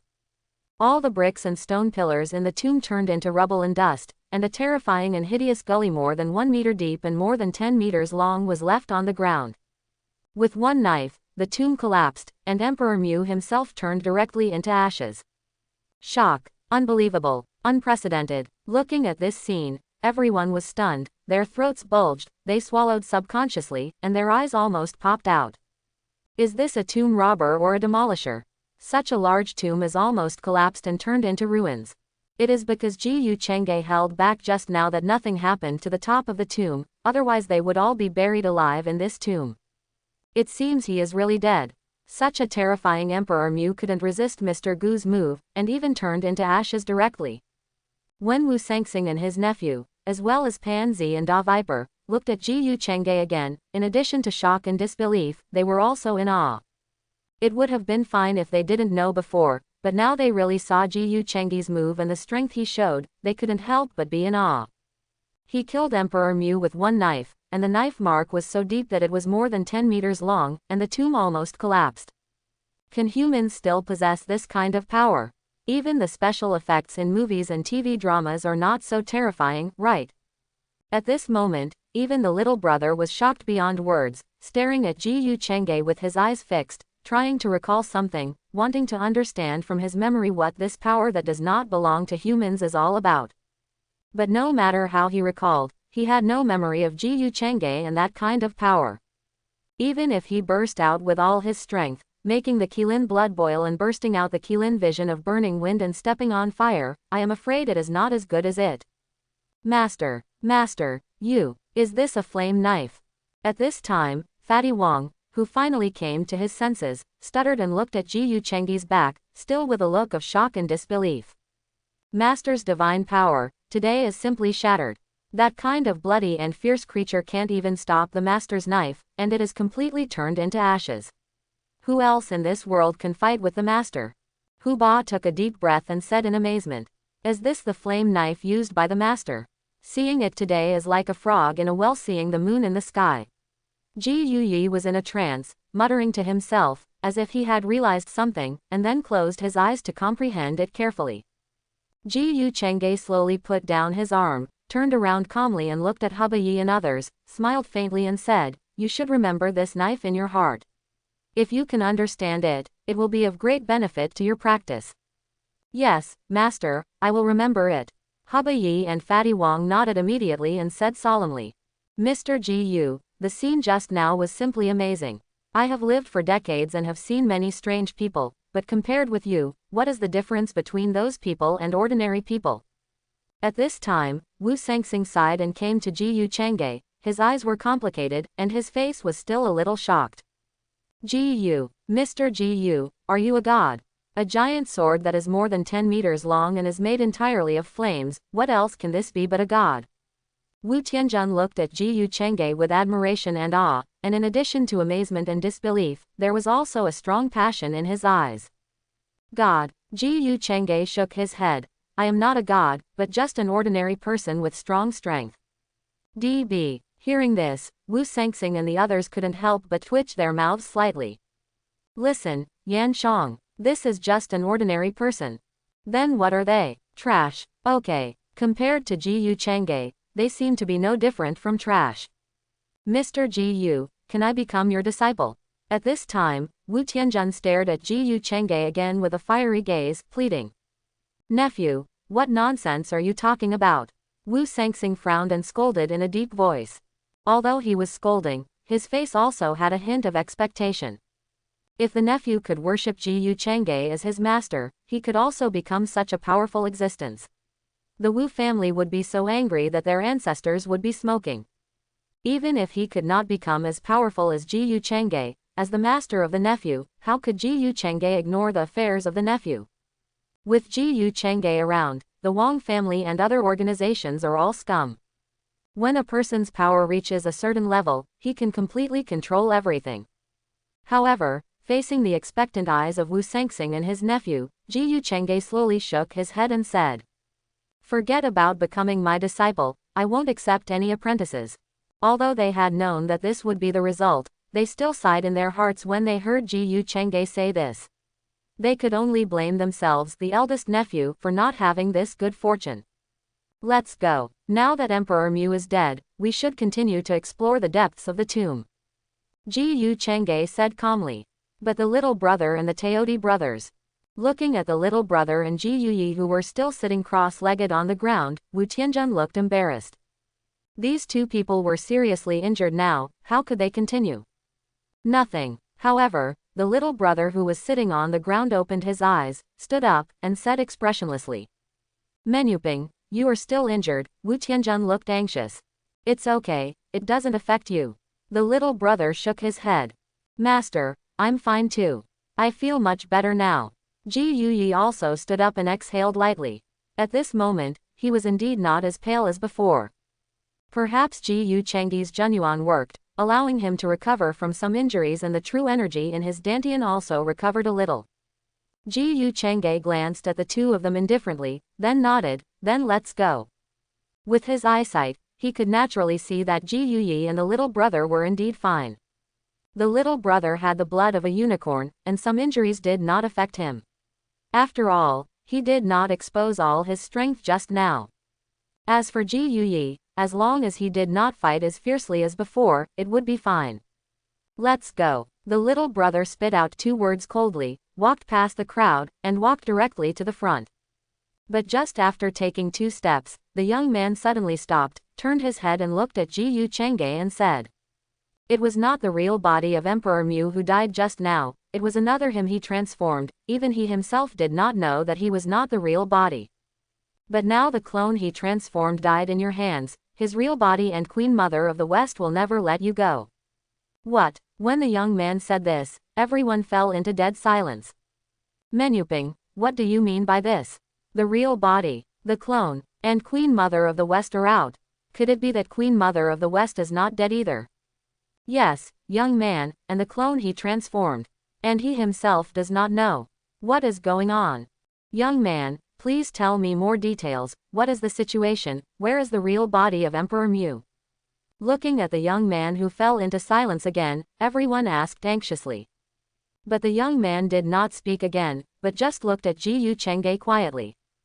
It must be said that the information the young man said was indeed shocking. Even Ji Yu Chang'e was shocked. His butterfly effect was too much of a calamity, allowing Emperor Mu to increase his strength so horribly. It would be fine if he could regenerate his limbs. Now, He actually started with his original body and clone. What? Cultivating immortality? Yu Chang'e shook his head helplessly. Although he was a little helpless about the changes in the tomb-robbing world, he didn't care in his heart. After thinking about the various situations in the tomb-robbing world, he could probably guess some of them. Doesn't the bronze sacred tree in the depths of the Kindling Mountains have the ability to copy and transform? The two old itches are also true. Maybe Emperor Mu appeared in his original body and clone, but the clone thought he was the original body, and it might have something to do with the bronze sacred tree. Of course, he couldn't make a conclusion without seeing it with his own eyes. But he knew one thing very clearly: these things that were hiding and pursuing immortality were just so-so. With the system, he entered the innate realm of martial arts and could become stronger quickly in the future.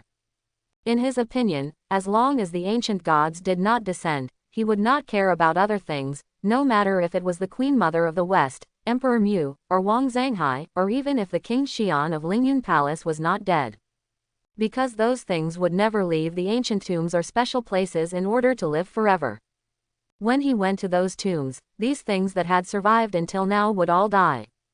Looking at Hu Bai, Fatty Wang and Ji Yuyi, who were in a serious state with frowns on their faces, Yu Chang'e couldn't help but smile faintly and said, "Don't think about those messy things. If I can kill the Emperor Mu just now, I can kill another one. No matter whether they are dead or alive, I will just crush them when I meet them. Their existence is nothing more than to make me more exciting when I go to the tomb to rob tombs. This is not bad, so that it won't be too boring." The master is right, a group of Ma Lihao lingering things. Today I am not the opponent of Emperor Mu. Next time I meet him, you don't need to do it, I will kill him myself. Ji Yuyi burst out with a murderous intent in his eyes, and said coldly. "That's right, I'm afraid of him. When I get stronger, I can't kill him." Fatty Wang waved his fist and said fiercely, "Brother, I have written down what you said, but it doesn't matter to me." Looking at the silent brother, Yu Chang'e smiled faintly. "In that case, let's go."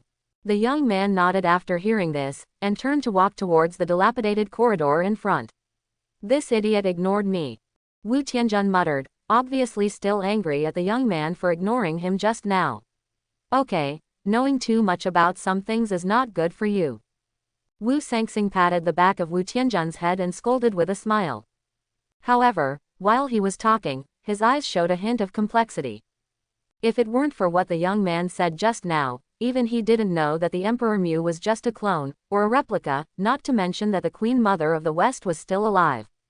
It seems that some plans should be changed. The group continued to walk towards the corridor, and Fatty Wang carried a backpack full of Ming tea. He would not forget such an important thing. After all, it was related to how much money he could get when he returned. As for Pansy and Da Viper, they walked at the back. Looking at the brick tomb walls on this side of the corridor, which were covered with dense cracks, the big Viper couldn't help showing a trace of fear in his eyes. The crowd went around and passed through a corridor, and then followed the stone steps to go down. The lower they went, the lower the temperature was, and the more dense the yin energy was. Suddenly, everyone saw a huge stone door in front of them. However, the stone door was wide open at this time, and inside was a wider tomb, and the candlelight in the tomb had been lit. Seeing this scene, everyone's face changed. "Third Master, did someone get there first?" Looking at the tomb with the stone door wide open and the candlelight still burning inside, Pansy's face was extremely ugly. "Brother Pansy, why are you so excited? The funerary objects in this tomb have nothing to do with you. It should be us who got there first, right?" Fatty Wang rolled his eyes speechlessly, which made Pansy stunned for a moment, and then he grinned. "That's right, if you want to feel bad, it should be you who feel bad. After all, the funerary objects have been taken there first by others." Looking at Pansy, who was grinning, Fatty Wang glared at him unhappily. "If I know who dares to take your fat man's winter clothes, I will definitely blow his head off." "Okay, Fatty, this tomb is so dangerous, do you think ordinary people can get out?" Hu Ba sneered and said disdainfully. "It's not that I look down on them, this tomb is very dangerous. I'm afraid that Emperor Mu and his men didn't run into it just now, but it's still extremely dangerous inside. Except for us and a limited number of people, who can take the things out safely. Even if the coffin is opened, so what? You still have to die in front of Zongzi, and the things are still in our hands in the end. Quote. Hearing what Hu Ba said, Wang Pengzi's eyes suddenly lit up. Yes, Lao Hu, this tomb is so dangerous, and few people can get out. Wu Sanye, don't say that Pengyi underestimates you. If it weren't for that little brother's help, even you would have fallen in this warring state's tomb, right? Wang Pengzi glanced at Wu Sengxing and the others, and said with a hint of sarcasm at the corner of his mouth. His words made Pan Zi and Da Viper and the others silent. Thinking of the previous Emperor Mu, they had to admit that if it weren't for the little brother, they would really have to explain here. Wu Sengxing's mouth twitched slightly. After decades of robbing tombs, this was the first time he encountered such a dangerous tomb. Although he had known that this warring state's tomb was extremely dangerous, and he knew many of the situations in it, but this was his first time here, and it seemed that many things didn't match what he knew. Who the hell could have known that there would be 2 female puppets in the corpse cave, and that they could even evolve into blood-clothed female puppets? It was even more impossible to know that Emperor Mu was so terrifying that he could even regenerate his limbs and even had a trace of consciousness. If it weren't for the little brother, he wouldn't even know that there were 2 Emperor Mus and that the one who was killed just now was just a phantom copy. Then how many things are there in this tomb that are different from what he knows? While talking, they have already arrived at the tomb. The tomb in front of them is obviously much larger and more spacious than the previous tomb of Emperor Mu. It is at least 100 or 200 square meters, and there are 2 side chambers on the left and right sides. In addition to the stone pillars and stone platforms, there are actually 7 coffins. Uncle San, what's going on? 7 coffins in one tomb. Is this the main tomb? But which main tomb would have 7 coffins? Looking at the scene in front of him, Wu Tianjun asked in astonishment. Looking at the specifications, this is indeed the main tomb chamber, but I am more curious about why Emperor Mu appeared in the warring state's tomb. It would be fine if he appeared, but he was not in the main tomb chamber, but in the first tomb chamber like a gatekeeper. Hubba looked around, looked at the 7 coffins, and looked at the specifications and pattern styles around the tomb chamber, and said in a deep voice. Hiss, it is indeed wrong to say that. The dignified Emperor Mu, with such terrifying strength, should not be like a watchdog. Fatty Wong nodded and said seriously. Watchdog. When several people heard this, they couldn't help but twitch their mouths slightly. Although it sounds a bit unpleasant, it looks like a watchdog. There is only one possibility. Hubba thought for a while and said seriously. What possibility? Brother Hu, tell me what's going on. Yes, Brother Hu, we also want to know why a figure like Emperor Mu appeared in the previous tomb, and he was like a watchdog.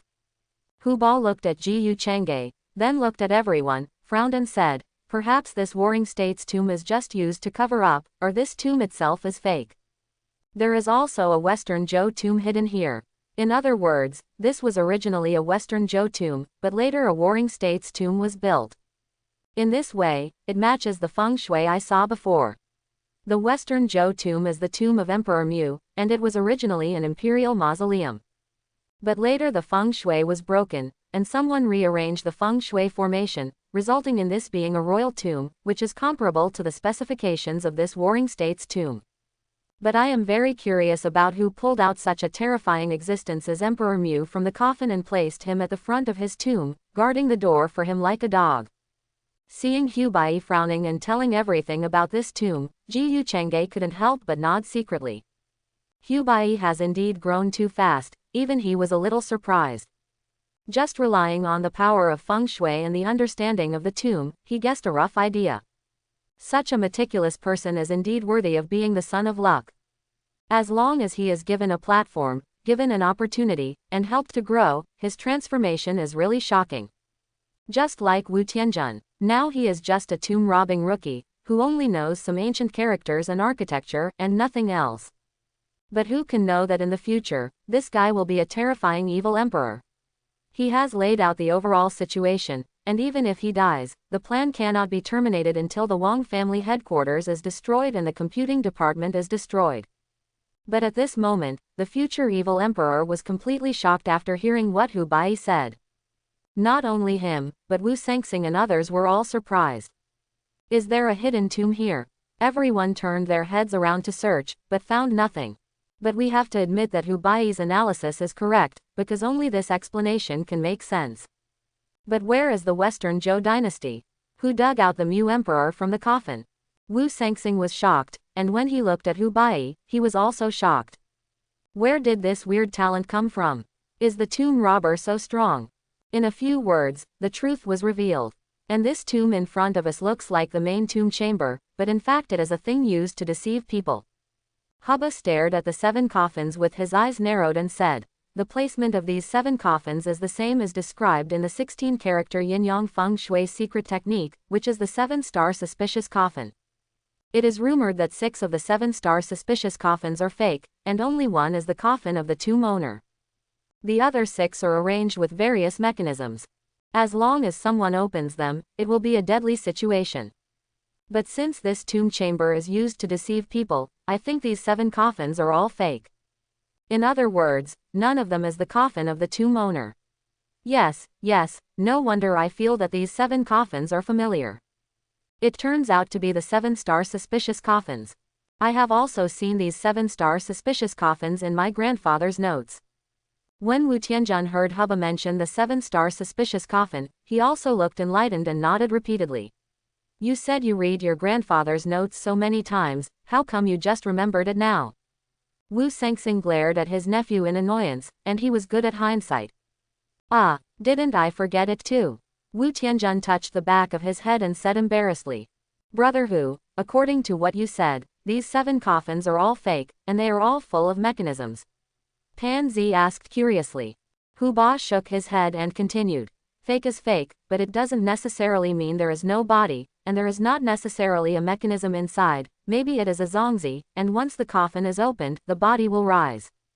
Hu. Suddenly, Ji Yuyi narrowed his eyes, a hint of murderous intent flashed in his eyes, and he turned to look at the corner of the tomb, and shouted coldly. There are others. Could it be the group of people who got there first? Come out, I can't kill you. Fatty Wong stared at the corner with his eyes fixed. He was so fascinated by what Hubba said that he didn't notice anyone approaching for a while. Seeing the actions of Ji Yuyi and Fatty Wong, everyone became alert. Pan Zi even took out a pistol and looked forward with murderous intent. If there is any abnormal movement, he will definitely shoot the other party to death. Don't be impulsive, cousin, it's me. Just then, at the corner of the tomb, in a shadowy place, a fat man wearing a clay pot on his head slowly walked out. Fatty. Hee, I didn't expect that he was also a fat man. It's useless for you to call me brother. You dare to steal my things. Fatty thinks you are tired of living. When Wang Pengzi saw that the person who came was actually a fat man, he was also happy. Cousin, it's me, I'm Mingban. Who knew that the fat man took off the clay pot on his head while shouting, revealing a face that was 3/4 similar to Wang Pengzi. Cousin, it's me, Wang Yuban, don't you remember me? The fat man looked at Wang Pengzi with excitement, and ran towards this side with the clay pot. Seeing this scene, everyone looked at each other in bewilderment. Pan Zi's hand holding the gun was neither open nor closed. Ji Yu Chengge couldn't help but look at Wang Pengzi, and his eyes kept looking back and forth between the 2 fat men. The 2 fat guys both have the surname Wang. Could they really be cousins in this world? Oh my god, it's you. When the fat guy came closer, Fatty Wang took a closer look and was immediately surprised. Cousin, you finally recognized me. You scared me to death. I thought it was someone else just now. The fat guy was terrified. After the 2 recognized each other, he finally breathed a sigh of relief. After all, there were guns among these people. If something went wrong, he might have to go to the west to see the Buddha. My lord, this guy is indeed my cousin, named Wang Yuban. His father and my father are brothers, but they both died early. We are our own people. Seeing that the person coming was really his cousin Wang Yuban, Fatty Wang was also relieved and quickly introduced him to Ji Yu Chengge. It is indeed Wang Yuban. My lord, I have also seen this kid a few times. Hu Ba nodded. Brother Hu, long time no see. We haven't seen each other since you went to the army. Wang Yuban also recognized Hu Bai and said with surprise. Wang Yuban is a few years younger than Fatty Wang. When he was a child, he often followed Fatty Hu and the others, so they naturally had a good relationship. Pa. Suddenly, Fatty Wong slapped Wang Yuban on the head, his face serious, and said in a deep voice, "What's wrong with you? How did you appear here? Do you know that this is a tomb? I say, cousin, why did you hit me? You can come here, why can't you come? What's wrong with the tomb? I'm a real tomb raiding lieutenant of the Northern School. What's wrong with coming to rob a tomb? Aren't you here too?" Wang Yu half rubbed his head that was hit, with a look of dissatisfaction on his face, and said that he was a tomb raiding lieutenant. As he said that, he directly pulled out the thin rope around his neck. Sure enough, there was a tomb raiding talisman hanging on it. His words startled Wu Sangsing and the others again, and their eyes kept looking at Hubai. They knew that Hubai was a tomb raiding lieutenant, but they didn't expect that there would be another tomb raiding lieutenant. You, still a gold-touching lieutenant. Do you know what a gold-touching lieutenant is? Do you think you can be a gold-touching lieutenant just by wearing a broken talisman? Fatty Wong glared at Wang Yuban with disdain. Still a gold-touching lieutenant. How could he not know what his cousin was capable of? Fatty, this is indeed a gold-touching talisman. Suddenly, Hubba stepped forward to look at the gold-touching talisman and nodded. What, is it true or false? Fatty Wong was shocked. Could it be that his cousin really became a gold-touching lieutenant? It is indeed a gold-touching talisman, but it is a fake one. Hubba shook his head with some regret.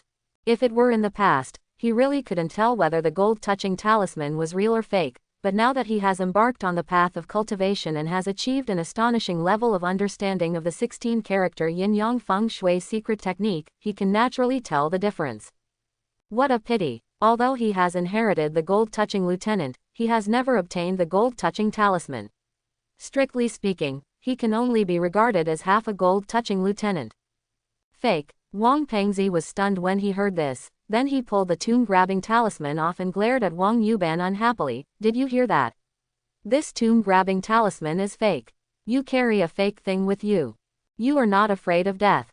Brother Hu, what right do you have to say that my tomb-grabbing talisman is fake?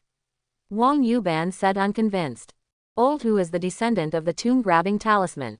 His grandfather is the disciple of Zhang Sanlianzi, who wore 3 tomb-grabbing talismans. He said it was fake. How could he deceive you? Wang Pengzi looked at Wang Yuban with a look of disappointment, but his words shocked Wang Yuban, Sangsing and others. Especially Wu Sangsing and Zhang Sanlianzi, who were tomb-grabbing masters in the late Qing dynasty and early Republic of China. I didn't expect that Hubai was actually inherited from him. He is indeed the authentic tomb-grabbing lineage. Wang Yuban looked at Hubai in astonishment. He really didn't know that his elder brother who had such an identity. Okay, we've finished arguing. Let's talk about how you got here. At this time, Ji Yu Chengge interrupted everyone and said calmly. Didn't you hear the master say? Come on, master. Wang Yuban looked at Ji Yu Chengge in astonishment. Nonsense. This is the master of me and your elder brother Hu. We are with the master. Don't talk nonsense. Hurry up and tell us your problem first. Seeing his cousin getting more and more impatient, Wang Yuban didn't dare to hide it anymore and quickly told him the whole story. It turned out that Wang Yuban originally lived in the countryside of Beijing and had just arrived in Beijing some time ago. Originally, he wanted to go to Panjiayuan to find Fatty Wang, but who knew that Fatty Wang happened to go to Gangongyingzi at that time, and there was no way for them to contact each other. In desperation, Fatty Wang spent a few days in Panjiayuan. With his cleverness, he cheated and sold some fake things for a lot of money. With the money, he opened a small shop, bought some fake things, and became the owner of an antique shop. Later, he met Da Jinya in Panjiayuan and got the fake tomb-grabbing talisman from Da Jinya. After learning about the tomb-grabbing lieutenant from Da Jinya, he was determined to become a tomb-grabbing lieutenant, and even boasted about his tomb-grabbing work to everyone he met. Wang Yuban was also very arrogant, bragging about himself as much as he could. Unexpectedly, there was really a fool who believed him, paid 300,000 yuan, and followed them to the underground tomb of Lu. At first, Wang Yuban was a little scared when he heard that he was going to the tomb, but after receiving 300,000 yuan, he was so excited that he was not afraid of anything. But after going to the tomb, he found out the horror here. More than 20 people in the group, including strong men with guns, died in a short period of time, and even the tomb collapsed. They wandered around in the tomb, and later Wang Yuban saw that something was wrong, so he quietly slipped away. He waited for several days and ate all the food in his backpack. When he was about to think about how to get out, he heard some noise here and ran over, and then the scene just now happened. After listening to Wang Yuban's explanation, everyone finally understood why this guy appeared in this warring state's tomb. Although he understood, Wang Fatty was still angry and slapped him on the head. Wang Yuban, did you get kicked in the head by a donkey? You still want to rob tombs? What right do you have to rob tombs? With the 200 pounds on your body? Do you know how dangerous it is to rob tombs? If we hadn't come today, you would have died here, dead, and there would not even be a body collector. How can I explain to my aunt? Wang Fatty was so angry that he almost exploded. He scolded Wang Yuban and even slapped him twice. Wang Yuban also lowered his head and never fought back or spoke. In fact, the two brothers lost their father when they were young, especially Wang Fatty, whose mother died early. Later, his aunt adopted him, and the two grew up together. Because Wang Fatty was a few years older, he also protected Wang Yuban since childhood. Fatty Wang treated his aunt as his own mother. Later, he went to Panjiayuan in Beijing to deal in pirated items because he didn't want to drag his aunt down. But he didn't expect that his cousin would be so arrogant that he would really come to the tomb to rob tombs just because he boasted. Given the danger of this warring state's tomb, if they didn't come today, or even met Wang Yuban later, the other party would definitely die. And Wang Yuban obviously knew that he was wrong, and he didn't dare to resist Fatty Wang. In the past few days, he really felt the danger of robbing tombs. If you are not careful, you will die. There were more than 20 of them, and most of them were killed or injured in a blink of an eye. If he hadn't been smart, they would have become corpses by now. Okay, Fatty, there are so many people, give the little Fatty some face. Hubai couldn't stand it anymore, and hurriedly stepped forward to pull Fatty Wang aside. HMPH, I'll deal with you when we get back. Fatty Wang obviously knew the situation, and this was not the time to teach Wang Yuban a lesson. He snorted coldly and glared at him fiercely. My lord, I am the only cousin of Fatty. Let him follow us first. Otherwise, I am afraid that if something happens to him, I really can't explain it to my child. Fatty Wang looked at Ji Yu Chengge with a pleading face and said in a low voice. It's just a small matter, don't tell me specifically. Ji Yu Chengge shook his head, then looked at Wu Sengxing on the side and said, Master Wu San, although there is no real owner in this 7-star coffin, I think there are some burial objects placed there. If you have something to do, let's go our separate ways. Quote, Uncle, you have something to do. What is it, uncle? Hearing Ji Yu Chengge's words, Wu Tianjun asked in confusion. What can I do for your uncle? Wu Sengxing glared at Wu Tianjun unhappily, and then said to the others, well, since Mr. Ji Yu wants to open these 7 coffins, let's not disturb him. Aren't there 2 more atriums? Nephew, go and see what's in the left atrium, and I'll go and see the other atrium. Quote. Speaking of this, Wu Sengxing gave Pan Zi and Da Viper a look. It just so happens that I'm bored, so let's go and see. Hearing this, Wu Tianjun didn't think of him, nodded immediately, and walked towards an atrium. Looking at the back of his nephew, Wu Sengxing couldn't help but whisper to Ji Yu Chengge, Mr. Ji Yu, let's see you later, don't worry, all the funerary objects in this tomb are yours, and I don't want any of them. Quote. Master Wu, please go. Ji Yu Chengge nodded inconspicuously. Also, please, Mr. Ji Yu, for the sake of our fellowship, if Tianjin encounters any danger, please help him a little. Wu Sengxing looked sincere again, and after pleading in a deep voice, he took Pansy and Da Viper and slowly left the village from the crowd. As the 3 of them left, the young man nodded to Ji Yu Chengge, and then also left the tomb quietly. Watching the people leave one after another, Fatty Wang asked curiously, Master, what does Master Wu want to do? He even secretly sent his eldest nephew away. And the young man also left mysteriously. Quote, they have their own business, you don't have to worry about it. We are just here to take the burial objects and other things have nothing to do with us. Ji Yu Chengge said lightly with a blank expression. Text. Fatty Wang nodded, looked around, and frowned. No, where is Wang Yuban? I turned around and he disappeared. Okay, he just went to the ear chamber with Wu Tianjun, don't be so surprised. Hu Bai glared at him unhappily. Then I have to keep an eye on him. If he really gets into trouble, how can I explain to my aunt? You know that I really treat my aunt as my own mother. Fatty Wong felt a little wronged and dissatisfied after being scolded by Hubba. Old Hu knows about his affairs, so why doesn't he understand? I say, Brother Teodi, Master. Let's discuss something. Suddenly, Fatty Wong looked at Ji Yuyi with a flattering face and said with a smile. Tell me, what's the matter? Isn't my cousin just an ordinary person? Please help take care of him in this tomb, and don't let him get into trouble. Quote. Ji Yuyi heard this and curled his lips slightly. Fatty Wong, you are really good at making trouble. Don't worry, as long as you stay with us, there will be no accidents. Okay, stop making trouble and prepare to open the coffin. Yes, my lord. As the three people responded, they walked towards the 7 coffins. Fatty, be careful, we don't know whether there are zongzi or mechanisms in these 7 coffins. Quote. Hu Bai gave Wang Pengzi some instructions. Wang Pengzi's personality was erratic, chattering, and out of tune.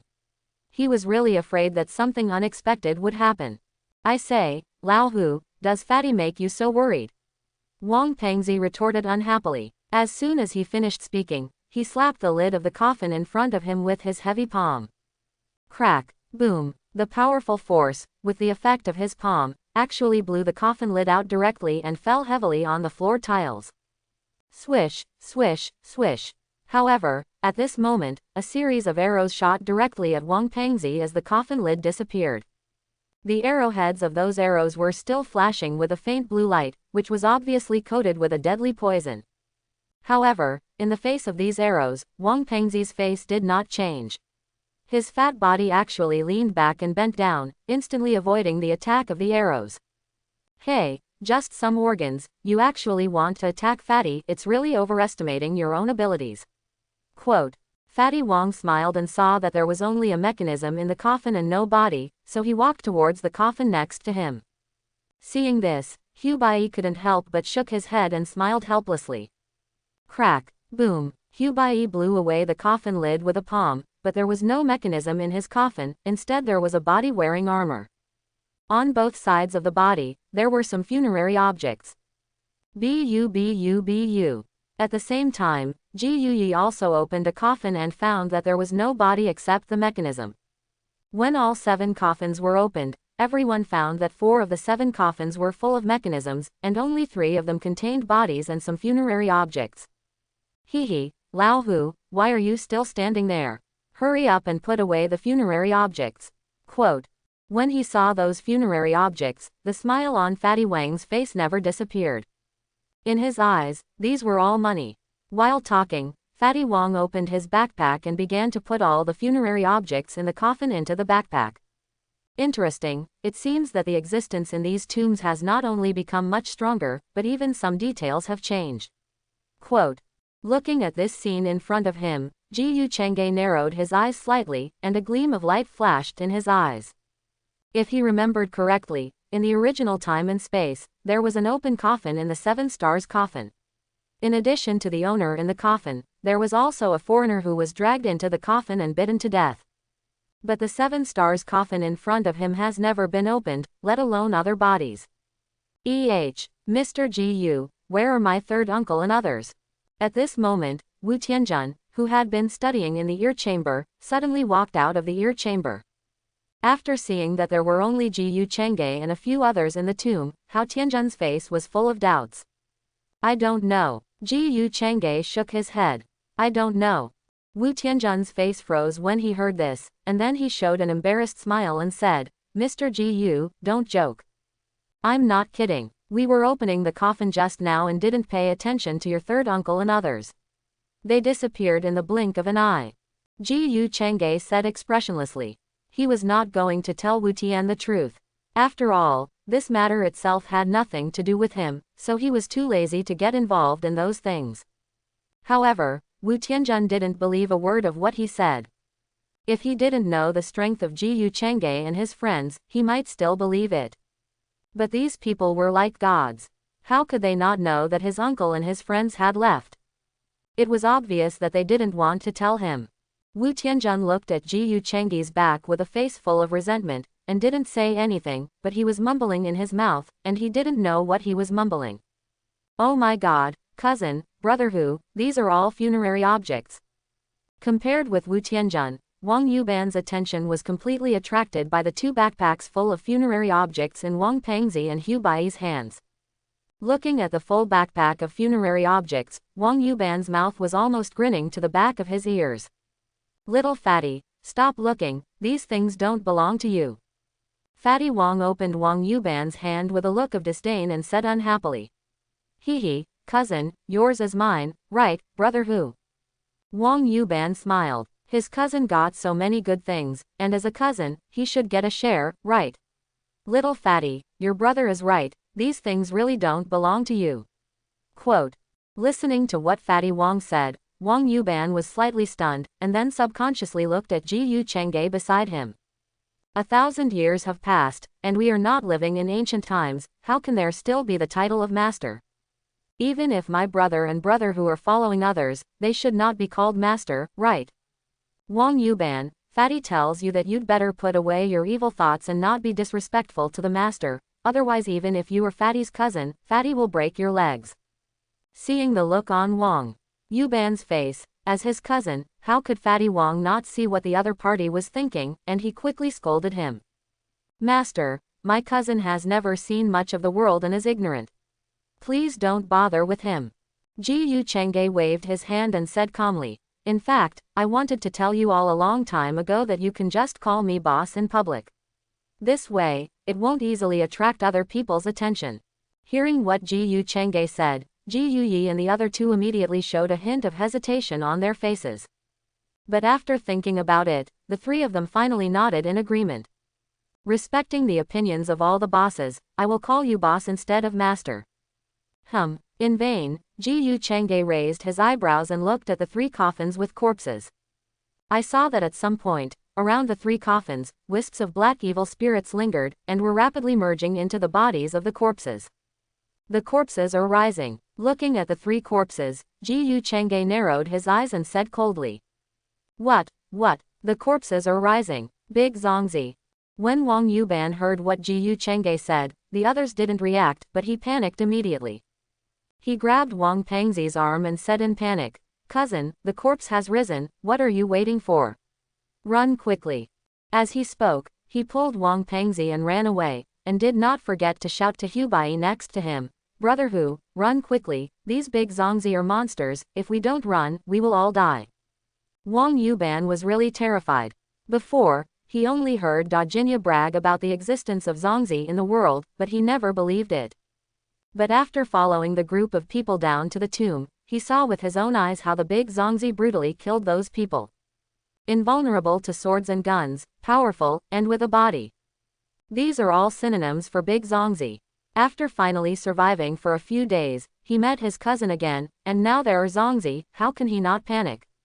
However, Wang Yuban pulled for a long time, but found that he couldn't pull Wang Pengzi at all, and Hu Bai didn't move at all. Even when he looked around, he found that Ji Yuchengge and Ji Yuyi had no expression on their faces. And Wu Tianjun, who had just gone to the ear chamber together and met him, had a red face, looking like he wanted to laugh but didn't dare to. I say, little fatty Wang, you probably don't know the strength of your cousins. A few dumplings are nothing to them. Looking at Wang Yuban, who was confused and even a little at a loss, Wu Tianjun kindly explained to him. Wang Yuban, stand aside now and don't get in your way. Quote. Fatty Wang half pushed Wang Yu away, and then said to Hubba, Old Hu, lend me your knife. I can't beat Mu Tianzi, can I beat these guys? Fix. Hu Bai shook his head helplessly, and then patted the scabbard on his back. Clang. With the sound of a knife ringing, the tang knife was instantly unsheathed, and fell into Fatty Wang's hand with a swish. Fatty Wang, who held the tang knife tightly in his hand, had a great change in temperament, and Wang Yu behind him was stunned. When did my cousin who was not in tune have such a serious and majestic side? Boss, Fatty was injured before. Facing three Zongzi, how can he do it? Hu Bai frowned slightly, looking at the three corpses in the coffin, and asked with some concern. It's just 3 ordinary zongzi, which is nothing. With Fatty's current strength, it's not difficult to deal with it. Ji Yu Chang'e said with a faint smile. Then I feel relieved. Hubba breathed a sigh of relief. If Fatty Wong had not been injured before, even if a black and white-haired big zongzi came, Fatty Wong could fight. But after all, he was injured before, so he naturally had to be careful. At the same time, after the 3 corpses merged with a large amount of yin sha qi, they were suddenly covered with black and white hair, and their originally dry bodies also became swollen in the first time. 3 zongzi, raising corpses. Roar, roar, roar. As 3 evil roars sounded, the 3 zongzi in the coffin instantly stood up straight from the coffin. These 3 zongzi were covered with black and white hair, not much different from the real black and white hair zongzi. Wang Yuban, Fatty will show you today that if you don't have the diamond drill, don't take the porcelain job. If you want to go to the tomb to rob, you must have the ability. Fatty Wong clenched his right hand and lay down, snorting at Wang Yuban behind him. Then, he raised the Tang Dao, pointed the blade at the 3 big zongzi and cursed. Fatty couldn't beat the previous Mu Tianzi, how can he be scared by you? Go to hell for Fatty. Quote. Bang. As soon as Wang Pengzi finished speaking, he stomped his right foot on the floor tiles. The powerful force caused the bricks to burst directly, and several bluestones around him were cracked. With the help of this force, Wang Pengzi leapt up, holding the Tang sword in his right hand tightly, and the true energy instantly flowed into the blade. He slashed at the 10 zongzi fiercely. Puff! The blade was wrapped in true energy, and the air seemed to be torn apart. The knife was powerful and sharp. The black and white-haired zongzi was chopped down from the shoulder by Wang Pengzi's knife, and even the coffin under the zongzi's feet was chopped into pieces. You, cousin, you eat me. What the hell, when did you become so fierce? Seeing Wang Pengzi chopping a big zongzi in half with one knife, Wang Yu half opened his eyes, with a look of disbelief, and exclaimed immediately. He is his own cousin, how could he not know? He was just a little stronger than him before, and had a good gun skill, but when did he become so fierce? Chopping a zongzi in half with one knife, if he hadn't seen it with his own eyes, he would never believe that his cousin would have such a skill. I say, little Wang Pengzi, are you two really cousins? Wu Tianjun, who was standing next to him, came to him and asked in a low voice with some curiosity. Nonsense, we grew up together, we are cousins closer than brothers. Quote. Wang Yu said half angrily. Hee, since you have such a good relationship, your cousin is so powerful, why are you so bad? Wu Tianjun curled his lips and showed a sly smile. He found that compared with the 2 Wang fat men, he still liked the little Wang fat man in front of him a little more. Sometimes he can blow his own trumpet. But you know, sometimes it's quite fun to listen to him talk. Just now in the ear room, this little Wang fat man talked a lot, and the allegorical sayings were one after another. Humph, Wu Tianjun, do you really think I'm stupid? How can I not know what my cousin is like? He suddenly became so powerful now, probably because of his master. Wang Yu half curled his lips and glanced at Ji Yu Chang'e, who had been expressionless. His own cousin is a scoundrel. If he can let him call him master, he must be really convinced and follow others sincerely. Although the 2 of the master's words are a bit exaggerated, there is no doubt that the man named Ji Yu Chang'e is very powerful. He still has some brains and vision. Hearing Wang Yuban's words, Wu Tianjun looked at him with some surprise. This little fat guy is indeed worthy of being the brother of the big fat guy, and his brain is quite flexible. But it's true. If he didn't have a brain, it would be impossible for him to survive in this tomb for so many days. At the same time, Wang Pengzi, who killed a zongzi with one knife, exhaled heavily, and his breathing became slightly faster. The injuries that Emperor Mu had given him before had not yet fully healed, and now that he started fighting, his internal organs couldn't help but ache. But now his brother is watching from behind, he can't admit defeat, and he has to chop the other 2 zongzi anyway. Roar. At the same time, perhaps because Fatty Wong killed one of the zongzi with a knife, the other 2 zongzi felt fearful and angry, and immediately roared at Fatty Wong, leapt straight up, and rushed towards him. Do you really think I'm afraid of you? Come and die for me. Fatty Wong snorted angrily. His fat body was not only full of soul, but also like a mountain. He kicked a zongzi in the chest. Crack. The armor was broken, and the zongzi was kicked several meters away, smashing a coffin. Puff! On the other side, Fatty Wong slashed with a knife, and the blade was wrapped with true qi. It was so sharp that it cut off the zongzi's head with one knife. Die! Looking at the last zongzi left, Fatty Wong kicked it hard on the head. Bang! The next moment, with the blessing of terrifying power, Fatty Wong actually kicked the zongzi's head. He fought 3 zongzi alone and killed them with force. Fatty Wong now has also been reborn, and his future achievements are limitless. Fatty Wong was breathing heavily, and his flushed face was slowly recovering. Old Hu, your knife. Fatty Wong threw the tang knife to Hubai, his heart beating violently. Okay, Fatty, your strength has improved a bit. You killed 3 zongzi so cleanly and neatly. Hubai took the knife, sheathed it, and joked with a smile. There is progress, but it's not enough. Ji Yuyi nodded, revealing a hint of loves. I said Teodi, can I compete with you? Fatty Wong rolled his eyes in annoyance, and then put his hands on his hips and looked at Wang Yu with a half grin. How about it, brother? Was I handsome in front of your fat master just now? Tisk, it's handsome, but don't think I'm stupid. You have become so powerful now, don't you still rely on others? Wang Yu half curled her lips, and while speaking, she couldn't help but look at Ji Yu Chengge again. What's wrong with relying on others? The master, the boss thinks highly of me, Fatty, and is willing to help me, so my strength is getting stronger and stronger, and I'm making more and more money. What do you, a little fat guy, know? Fatty Wong sneered. Is it shameful to rely on others? And he relies on his own master. This is not shameful, this is called the master's attention to himself. He should feel happy and proud. After hearing what Fatty Wong said, although Wang Yuban didn't say it, he knew in his heart that this was indeed the case. These days, if you can meet a boss who really treats you well, not only gives you money, but also teaches you skills, you can't find it even with a lantern. He just said that just to deliberately anger Fatty Wong, but in fact he was very envious in his heart. Okay, you 2 brothers, stop talking nonsense here. Now that the 7-star doubt has been solved, what should we do now? Listening to the nonsense of Fatty Wong and his brother, Ji Yuyi interrupted impatiently. Hey, who are you? What does my words have to do with you?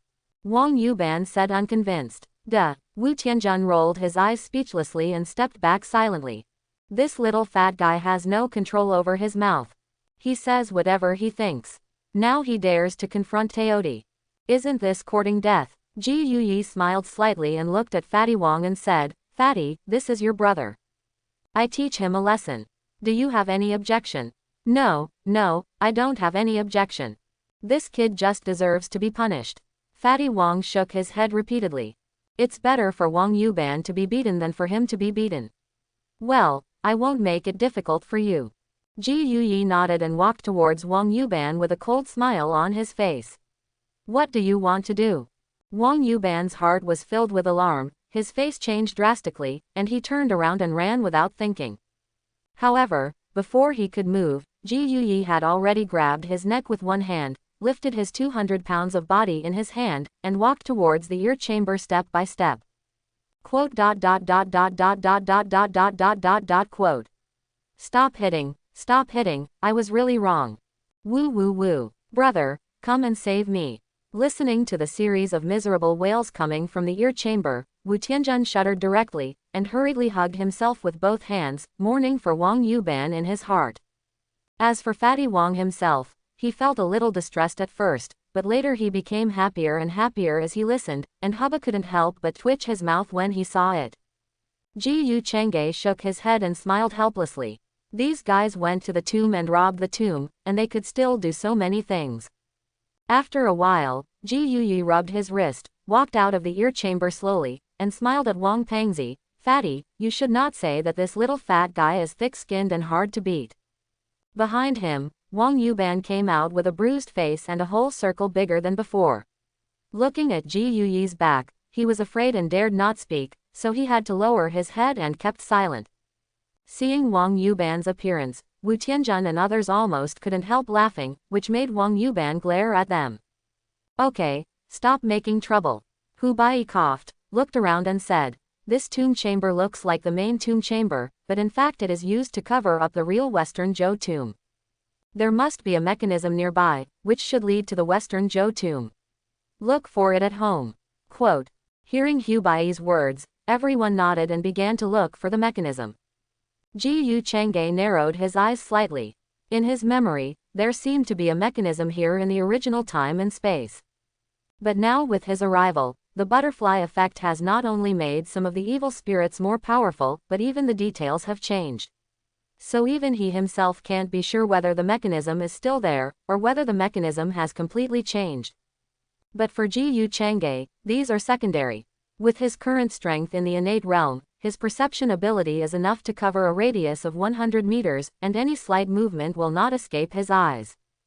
Ji Yu Chang'e narrowed his eyes slightly, and his perception completely spread out, spreading to the surroundings. In vain, he frowned, slowly opened his eyes, stepped forward, and walked to a square floor tile. In the perception just now, other places were almost solid, and only this place seemed to be hollow. Bang! Ji Yu Chang'e put his right hand together to form a sword, and the power of true energy surged. In an instant, a trace of energy condensed at the fingertips and bombarded the floor tile. In an instant, the floor tile exploded directly, emitting a lot of dust. When the dust cleared, it was discovered that there was a hidden passage underneath. Oh my god, the mechanism is hidden here. It should be here, it seems a little different below. Looking at the mechanism passage below, Hubba and the others suddenly smiled. Fat Master, I'll go down first, you wait. Quote. Fatty Wong didn't wait for the others to reply, and jumped in directly. After a while, a voice came from below. It's okay, come down. Let's go. Following the mechanism, a group of people jumped into the cave entrance. Inside the cave entrance, Ji Yu Chang'e slid down from top to bottom, and suddenly felt empty under his feet. His figure flashed and he fell to the ground in an instant. Oh my god, who the hell is sitting on me? Wu Tianjun smiled awkwardly. He didn't want to get down by himself, but there was a human cushion for him. Wang Yu half climbed up from the ground, glared at Wu Tianjun unhappily, and then looked at the space in front of him. The whole space was square, surrounded by earth walls, and there was a corpse wearing camouflage clothes and holding a gun on the ground. There was also a hole more than 2 meters above the wall in front. Boss, it looks like this is the escape passage that the workers made when they built the tomb. Hubba frowned and said, it is indeed an escape passage. The tomb of the Western Zhou dynasty should be located below, but... Ji Yu Chang'e raised his eyebrows and looked at the corpse and said, it seems that the group before us also discovered the tomb of the Western Zhou dynasty below, but it is not certain how many of these people can survive now. Boss, you think it is a waste to keep this gun here? Why not give it to my stupid brother? Fatty Wong picked up the gun from the ground, and took out some bullets and 2 magazines, and pleaded with Ji Yu Chang'e and Xiao Zhou. Give it to him, you don't need it. After getting Ji Yu Chang'e's permission, Fatty Wong smiled and quickly threw the gun to Wang Yu and said, hey, use this gun for self-defense. If something really happens to you, I will have a hard time explaining to Auntie. Quote. When he heard that the gun was given to him, Wang Yuban's bruised face suddenly grinned happily. Although he was not as good as his cousin in terms of shooting, his shooting skills were not bad. And he liked to play with explosives more than shooting. However, at this moment, a subtle sound suddenly came. Ji Yu Chang'e frowned. He could clearly sense that a large number of life forms were coming here at this time. Corpse turtle. It's this group of corpse turtles again. When Fatty Wong saw the corpse turtle crawling on the wall, he cursed angrily. However, the moment he finished speaking, the walls around him were already covered with dense corpse turtles. Not only on the walls, but also on the ground and the top, they were all corpse turtles. Each of these corpse turtles was at least the size of a fist, and some were even as big as a head. They were all mutant corpse turtles. Seeing so many corpse turtles, everyone couldn't help but gasp, with a look of horror on their faces. Boss, there must be tens of thousands of these corpse turtles. If they bite you, you'll lose a piece of meat in an instant. Fatty, in my current state, I'm afraid I can't kill many corpse turtles, and I'll be eaten by them. Brother, we won't die here, right? Uncle Go, he disappears when he encounters danger. Quote. Listening to the shouts and curses, Ji Yu Chang'e frowned slightly, but his expression remained unchanged. Although these thousands of mutated corpse turtles look scary, they actually have no effect on him at all. With Ji Yuyi's strength, he can completely sweep and crush all the corpses, but Ji Yuyi was seriously injured before, and his Dantian Qi has not recovered yet, so it is not suitable for him to take action. The same is true for Fatty Wong, who can't continue to take action. Hu Bai, on the other hand, has no injuries at all and can definitely fight his way out, but it is too troublesome. As for Wang Yuban and Yu Tianj, if they were not there, these two guys would probably be gnawed into bones by corpse turtles. Of course, that is when the little brother does not show up. Let me do it, just some corpse turtles. Ji Yu Chengge shook his head, then took a step forward slowly, raised his right hand, and his true energy surged. A wisp of light golden flame burned in his palm. This was a little trick that Ji Yu Chengge improved based on the killing sword technique of the flame knife. Die! Ji Yu Chengge shouted in a low voice, and his right hand suddenly covered the ground. In an instant, the light golden flame began to spread rapidly from Ji Yu Chengge's palm, and covered the entire space in the blink of an eye. Except for Ji Yuyi, Wang Pengzi and others, who were wrapped by Ji Yu Chengge's true energy, there was no group at all. The tens of thousands of mutant corpse turtles in the space were all buried under this light golden flame. Even from time to time, a crackling sound could be heard, which looked extremely shocking. Seeing thousands of corpse turtles around them, all buried in the sea of fire, everyone breathed a sigh of relief. For those who knew Ji Yu Chengge's strength for a long time, they did not show any expression. Instead, Wang Yuban, who had never seen him before, opened his mouth wide and looked extremely dull. Wu Tianjun, who had been waiting to see Wang Yuban make a fool of himself, couldn't help but laugh and said, "I say, little fat man Wang, how about it? Does this scene feel like it has shattered your worldview?" Wang Yuban nodded mechanically, looking a little dazed, and said, "It's really a knife piercing a drum. I've opened my eyes, the dead have become big dumplings, it's incredible enough, but this scene in front of me makes me wonder if I'm the only one who's useless. I tell you, this is nothing, you haven't seen the more shocking scene before." Wu Tianjun grinned. At the same time, Ji Yu Chengge slowly retracted his right hand, and the light golden flame also dissipated into nothingness in an instant. Looking at the mutated corpse turtle that had turned into charcoal all over the ground, Ji Yu Chengge's expression did not change at all. The move just now was just him breaking the flame knife and sweeping the entire space with countless flame knife energy. It can't be considered a powerful move. Let's go. Ji Yu Chengge took a step forward and instantly jumped several meters high to the place where the cave entrance was. Seeing this, the others also jumped up one by one. As for Wang Yuban and Wu Tianjun, they were pulled up by Fatty Wang and Hubba. After passing through the cave entrance, the group found that this place was an earthen corridor like a maze. There were also some strange patterns carved on the corridor, which belonged to the Western Zhou dynasty. The group walked and stopped, and did not encounter any danger along the way. In vain, at this moment, a bloody breath that rushed to the sky swept in from the depths of the corridor. Even though they were still a long distance apart, Ji Yu Chengge and the others could clearly feel it. "Boss, this breath seems to be a blood corpse. But the bloody aura on this blood corpse is so strong, could it be another existence like Emperor Mu?" Hu Bai frowned and said with a somewhat embarrassed look. "Another monster like Emperor Mu? Is this tomb so scary?" Fatty Wang was stunned when he heard the words, and immediately exclaimed, "Fatty, this Western Zhou tomb is an imperial tomb. I think it's normal for any monster to appear." Hu Bai said in a deep voice. "Imperial tomb. It's incredible to think about it." However, Ji Yu Chengge shook his head and narrowed his eyes. Although the blood evil aura is indeed strong and is approaching Emperor Mu, it is still far away. It should be a blood corpse at least 1,000 years old, and it is not afraid of trouble and will become the blood corpse king. Someone is fighting it, it should be the little brother. Except for him, no one in this tomb can force a 1,000-year-old blood corpse to go crazy. It's good that it's not a monster like Emperor Mu, otherwise, except for you, the boss, no one else would be a match. Hearing what Ji Yu Chengge said, everyone breathed a sigh of relief. But soon, Hubba frowned again, and asked in confusion, "Boss, who is that guy? Not only is he so powerful, but his blood seems to be able to restrain evil spirits." Hu Ba, when this came out, Wu Tianjun next to him immediately pricked up his ears. He also wanted to hear about the information about menuping. Quote. Quote. Ji Yu Chengge smiled faintly, and continued to walk forward while saying, "We said before that there are 4 major sects and 4 major families in the tomb-robbing world, as well as the current 9 sects. But in fact, there was a special family called the Zhang family." Zhang family. Boss, what ability does the Zhang family have to be on par with the 4 major sects and the 4 major families? Ji Yu Chengge shook his head. In a sense, the Zhang family is even stronger than them, but it is not necessarily the case. The 4 major sects have had their glorious period, and the Zhang family is naturally no exception.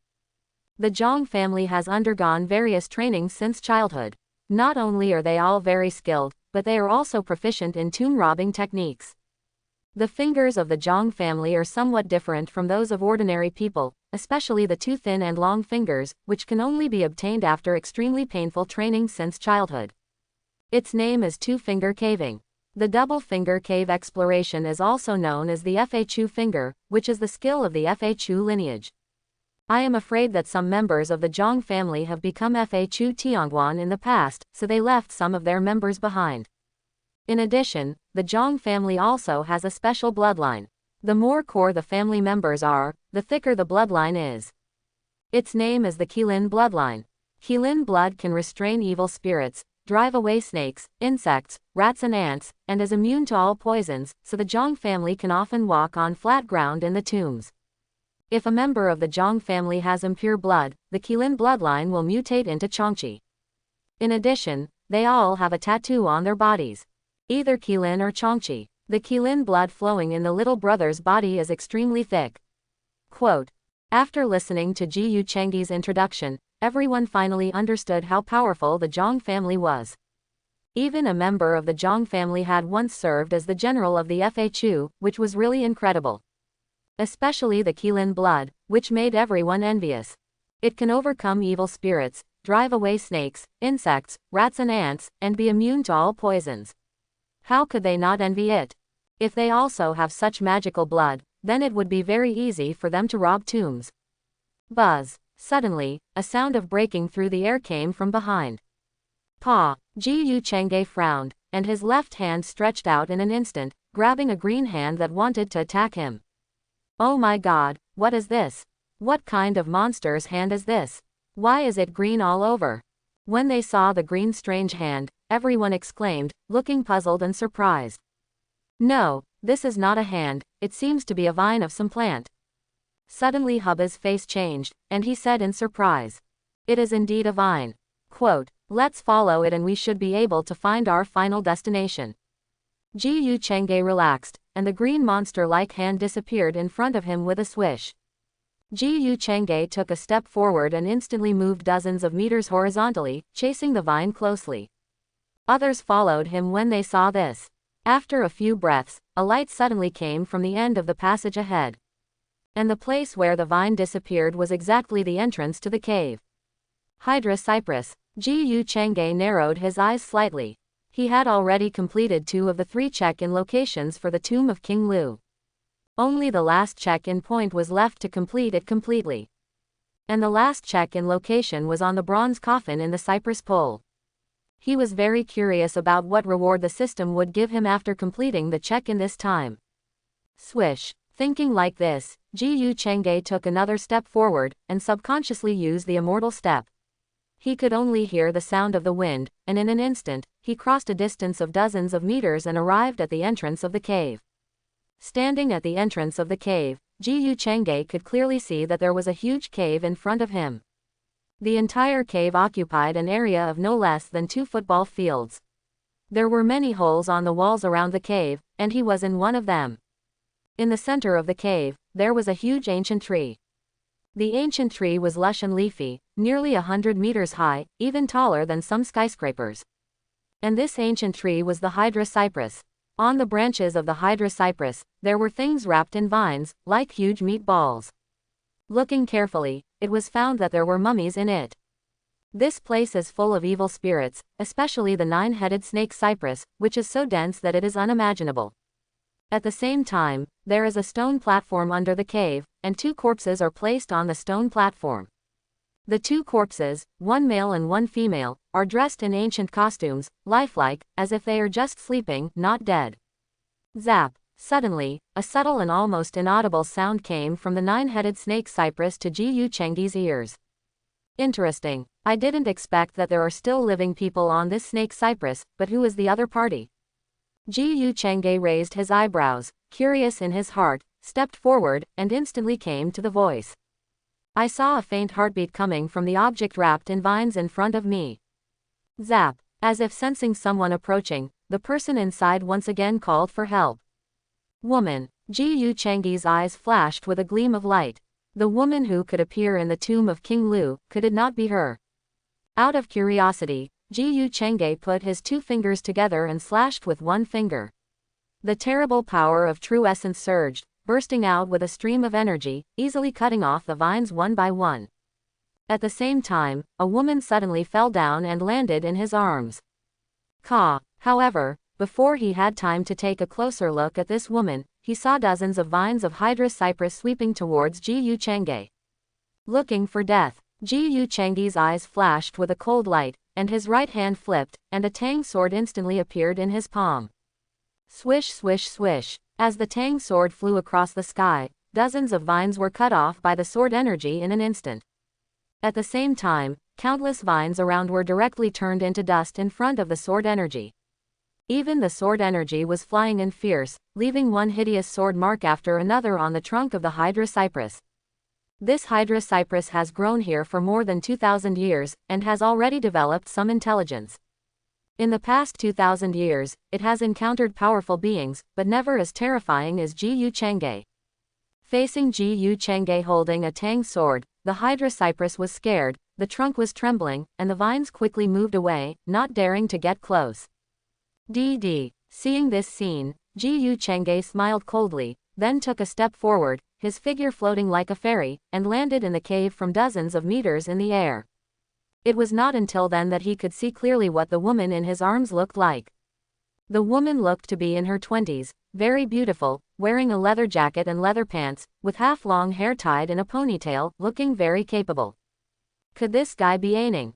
Ji Chengge's eyes flashed with surprise, but he found that the other party was not injured, but it seemed that he had not had a drop of water for several days, and had not eaten anything, so his body was a little weak.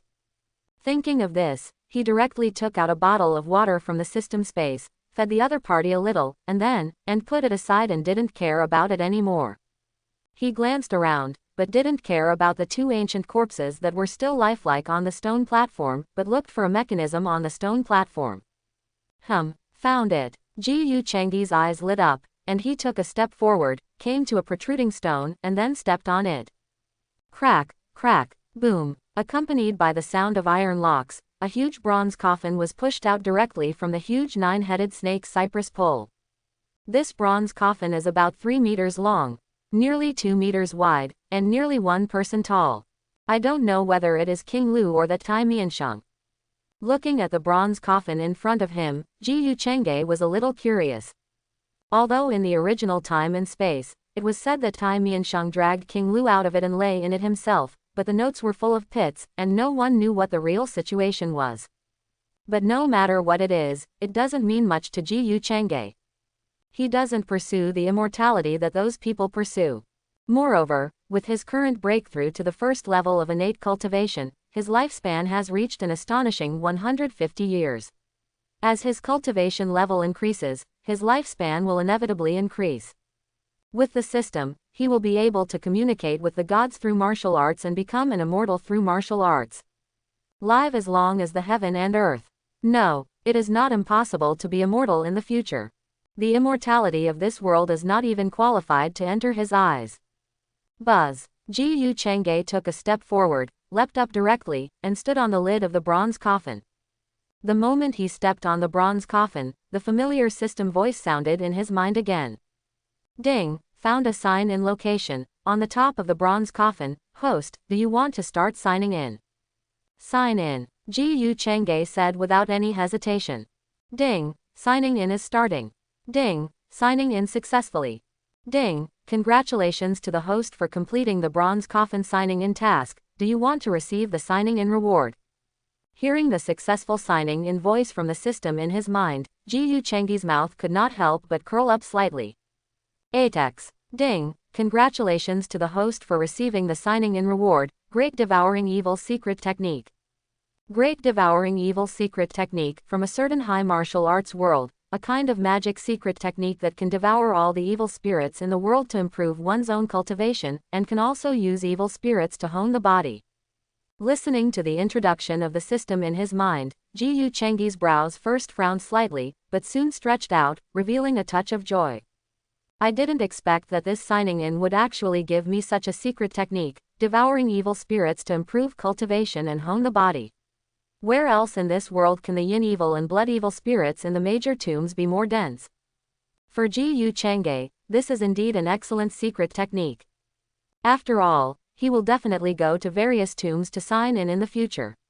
While signing in, swallowing these evil spirits for his own use, isn't it wonderful? Although this secret technique belongs to the magic secret technique in many worlds where good and evil cannot coexist, what does it have to do with him? In this world of thieves, there is no distinction between good and evil. Ding! Host, do you want to receive the reward? Receive. Ji Chengge replied immediately. Ding! Rewards are being distributed. As the system finished speaking, he felt a torrent of information pouring into his mind in an instant.